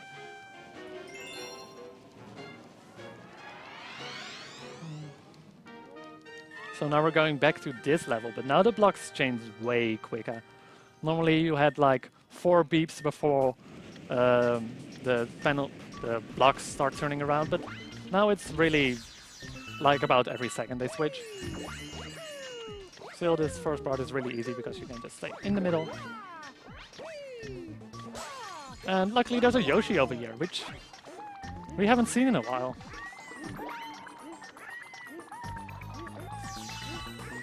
And we don't really need him anymore. Those were some... Oh, whoops. Oh well. Yoshi punishes us for making him drop in the abyss.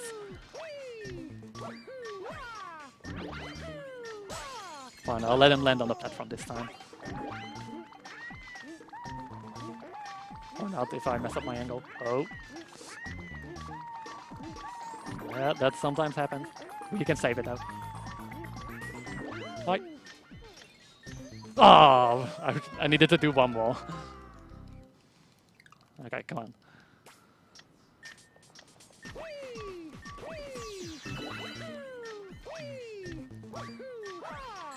Alright. Third tries the charm, right? Oh.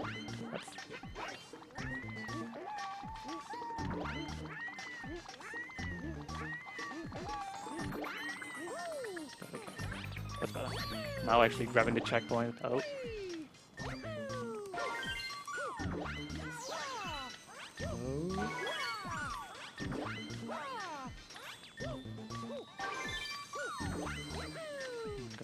Yeah. I'll play it a little bit more safe. Oh. Alright, sometimes the blocks just change at the moment the star spawn, so it might actually happen that it switches to the green blocks. But it didn't, so we were able to make it on the platform anyway. And there we go, that's B block Galaxy. We're just gonna grab a few more quick stars, hopefully. So I think we're gonna head out to World 5 just to move back into World 4 immediately after. Yeah, because we're gonna get this comet. Like you will already have seen the skip I've done earlier with going behind the castle and doing lots of lava boosts. Well, we're gonna do some other lava boosts now. Whoops, I went into the wrong side of the level. It doesn't matter that much.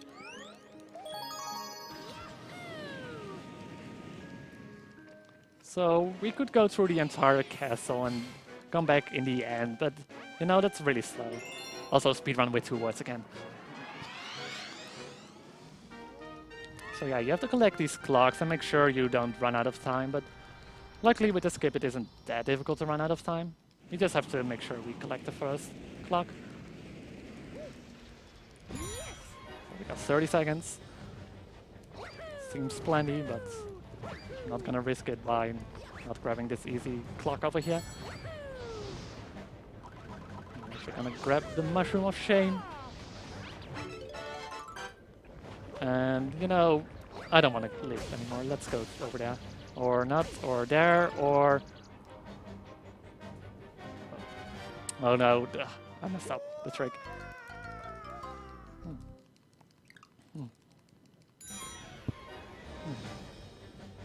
Alright, let's try that again. You can do a donation now. Okay, before I go into the next donation, I first want to ask for a quick round of applause because we just made 500 euros. We just got a 10 euro donation from Nepumuk saying, "Wee is in the lead again." And that puts in the lead by 5 euros and 98 cents.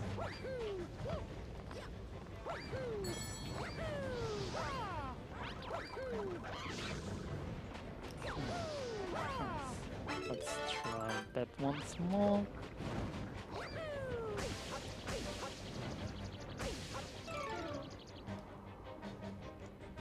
I think we're good this time though.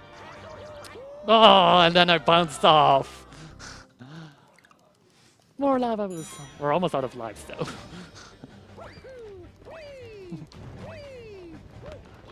Well, I know Indy is in the audience and he missed a lot of lava boosts, so I have to make it up to him a little bit.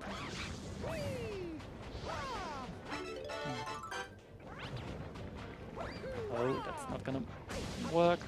Let's try it again.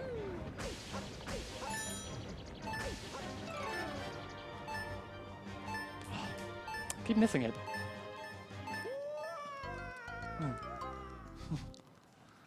Do I go for it again and risk the game over, or just do the level regularly? I need to grab this clock. Oh.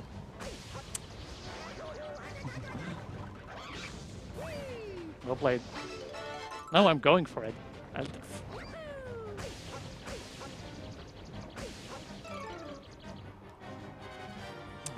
Nope.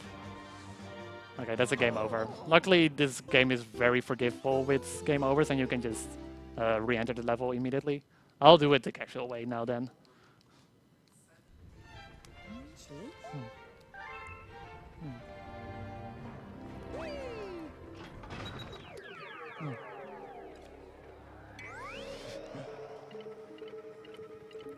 Alright, here we go again.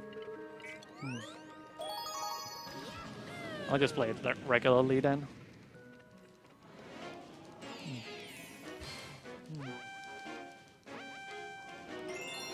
So, unfortunately, I couldn't show it off. It's pretty precise, the buttons you have to hold during it, and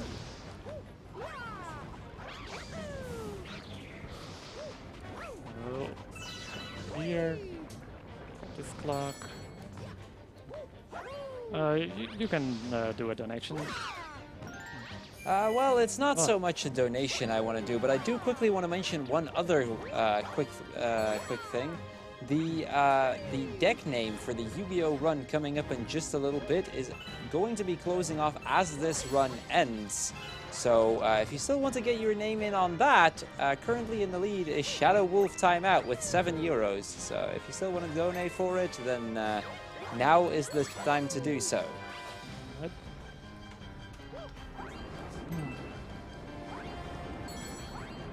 Cool part about this, doing the level this way, is that you don't actually have to swim in the same direction as those lava bars. You can just swim right through them and just take the hit. Oh. Ah. Going in between his legs.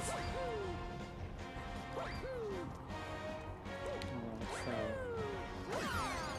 going over here. Whoops. This time we have to go a little bit further than in the original level. Normally the launch star would be on the bottom here, but the star is a little bit further over here. There we go. Took a little bit longer than I wanted to. So yeah, only one more star we gotta grab here in World 4. Then we're going back to World 6 for the final time. Because we are gonna grab one more comet in here, which is probably one of the only levels with Yoshi in it where we're not gonna do infinite Yoshi flooders. It's on top here.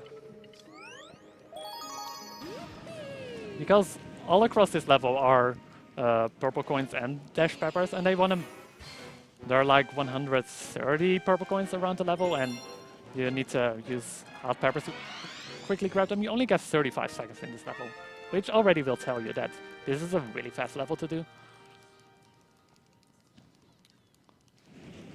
So hopefully I can play pretty good on the first half, so we can actually skip it a little bit in the end. But we'll see. Like, I already missed like 3 of them, which isn't that good. These are pretty close to each other, so it's pretty difficult to miss just one of them. These 3 are pretty difficult. I'll play it a little bit more safe and just go all the way around. You can do a donation. Indy just donated €17, and it seems a new challenger appears. He says, sorry guys, now we're getting serious. 17 lava boosts, so €17 for a new challenger, OPOP. And with that, it seems that Lava Boost, while still very far behind, is making some headway, having passed Shadow, and just a mere give or take $70 behind.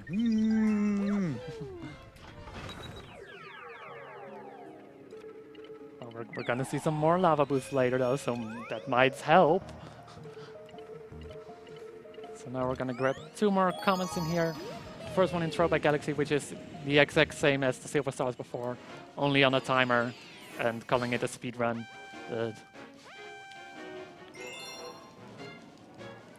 So pretty much the same as before, still in the exact same 5 locations.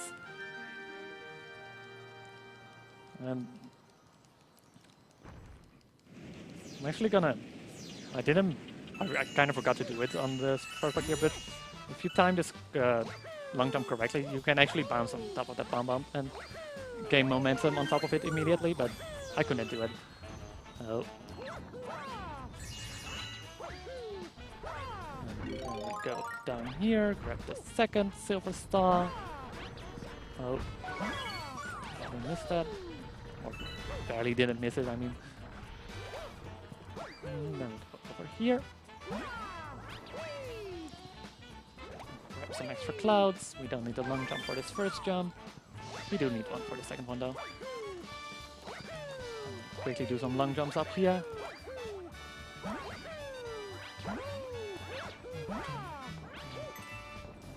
this silver star if I don't mess up the angle.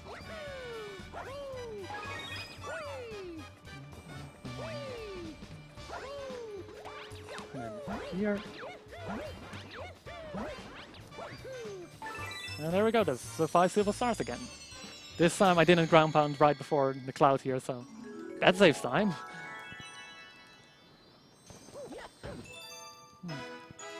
So we need one more star before we can head to Bowser, which is another comet in the Throwback Galaxy. No, not the Throwback, I mean the Flashback Galaxy. And we'll see Yoshi in there again. We won't use him for the infinite flutters though. We're actually going to use him to slightly quicker defeat some enemies. Because if you quickly point your cursor over multiple enemies, you can actually use Yoshi's tongue to actually eat those enemies all consecutively, which definitely speeds up the killing process of the enemies.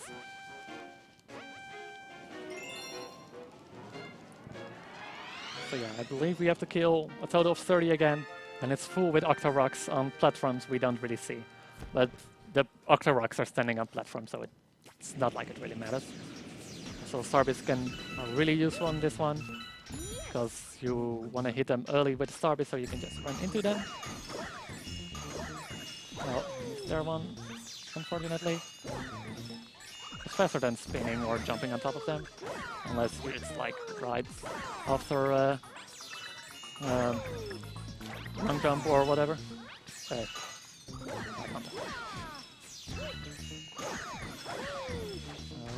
Pointer sometimes disappears a little bit. I need to hold them have to hold my pointer actually a little bit slightly higher to actually make it probably aim into the thing.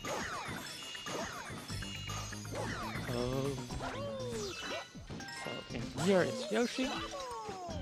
We're gonna go beat multiple of them at once. And there we go. And flutter right to the star.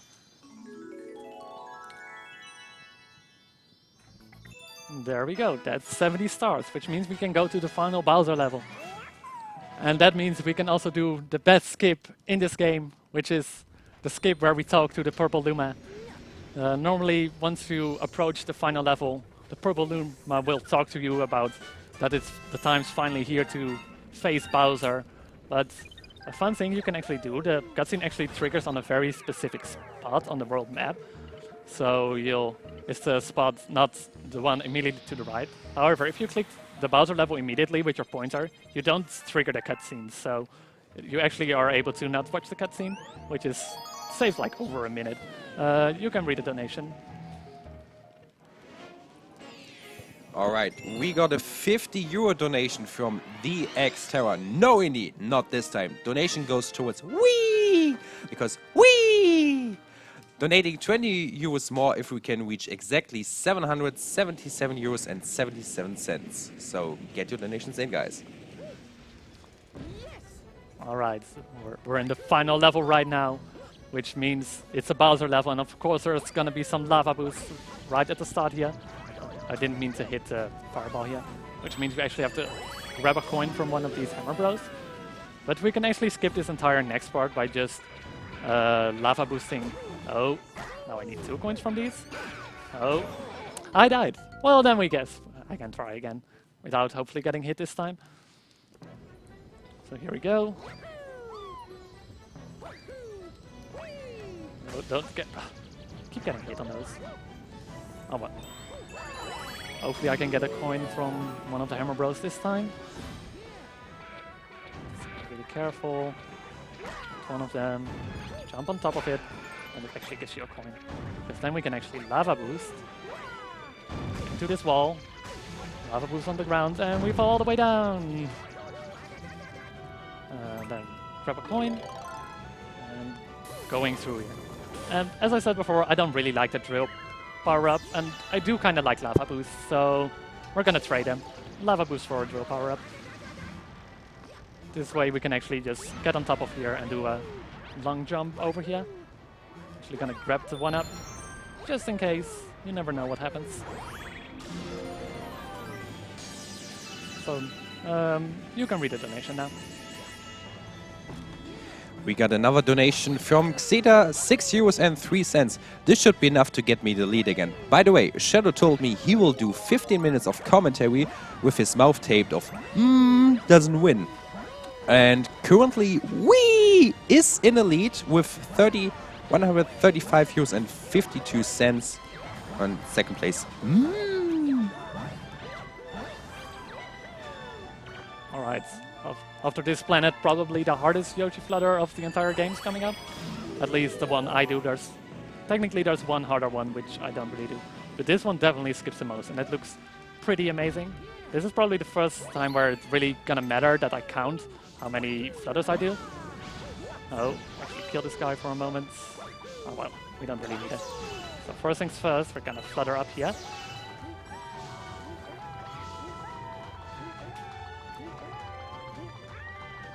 There we go, that's the first half. And there we go. Oh.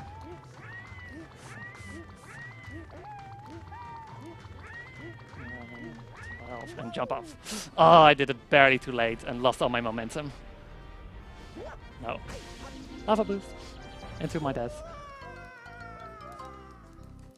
So, okay. That was unfortunate. Let's try again. I almost had it. I just jumped off Yoshi a little bit too late. Here we go. Yoshi again. There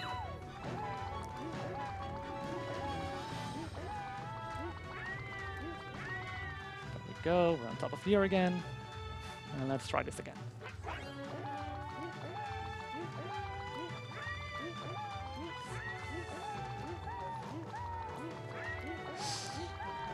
Please make it, please make it, please make it, please make it. Yeah, we'll make that. We'll barely make that. There we go.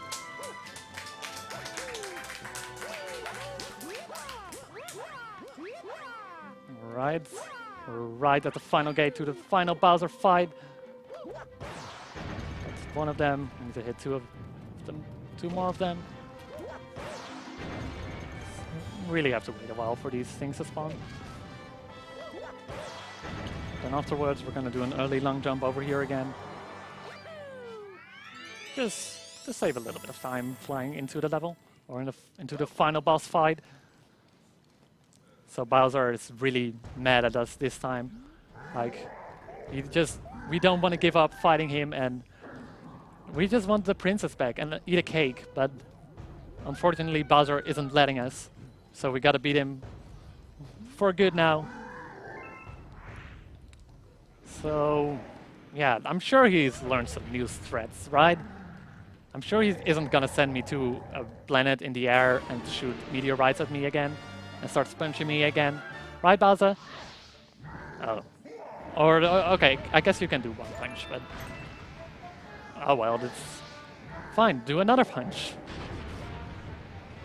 Bowser, you should really learn some new threats. You're getting kind of predictable. Over here. Oh, dang. I just thought that would still be there. Nope. Oop. Oh well, then we have to wait a little bit longer for him to shoot down meteorites again.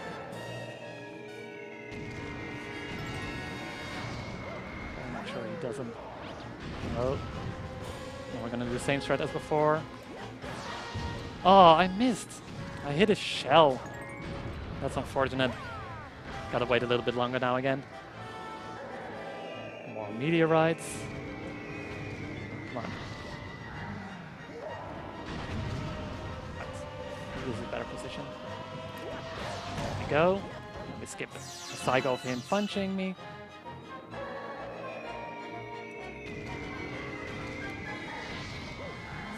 No, please still be that. Ah! Dang, didn't hit. Normally don't have this much trouble with this part of the fight. Take that, Bowser. Take those stop-its.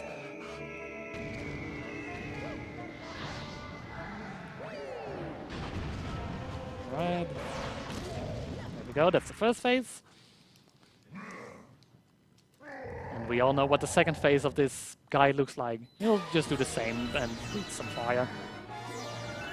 But first he's gonna punch us again. Come on, Bowser, learn something new.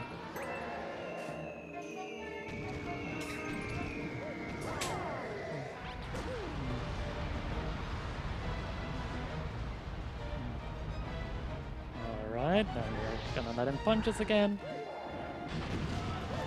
Oh, there we go. One more hit to go.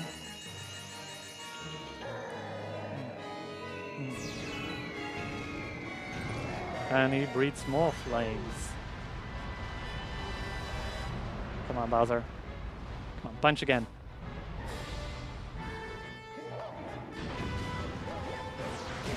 There we go. So there we go. So we beat Bowser. Is this? Come on, this can't be it, right? Like, it was too easy. Come on, he didn't even learn any new tricks.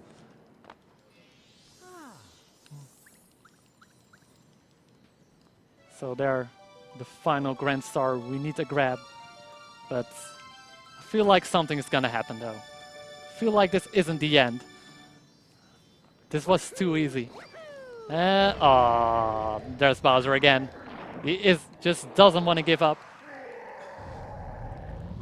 And he turns huge again for one final boss fight, which is relatively easy in comparison to the previous one.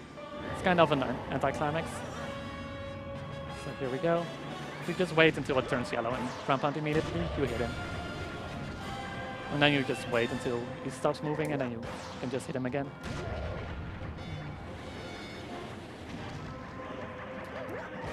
Go. Hit.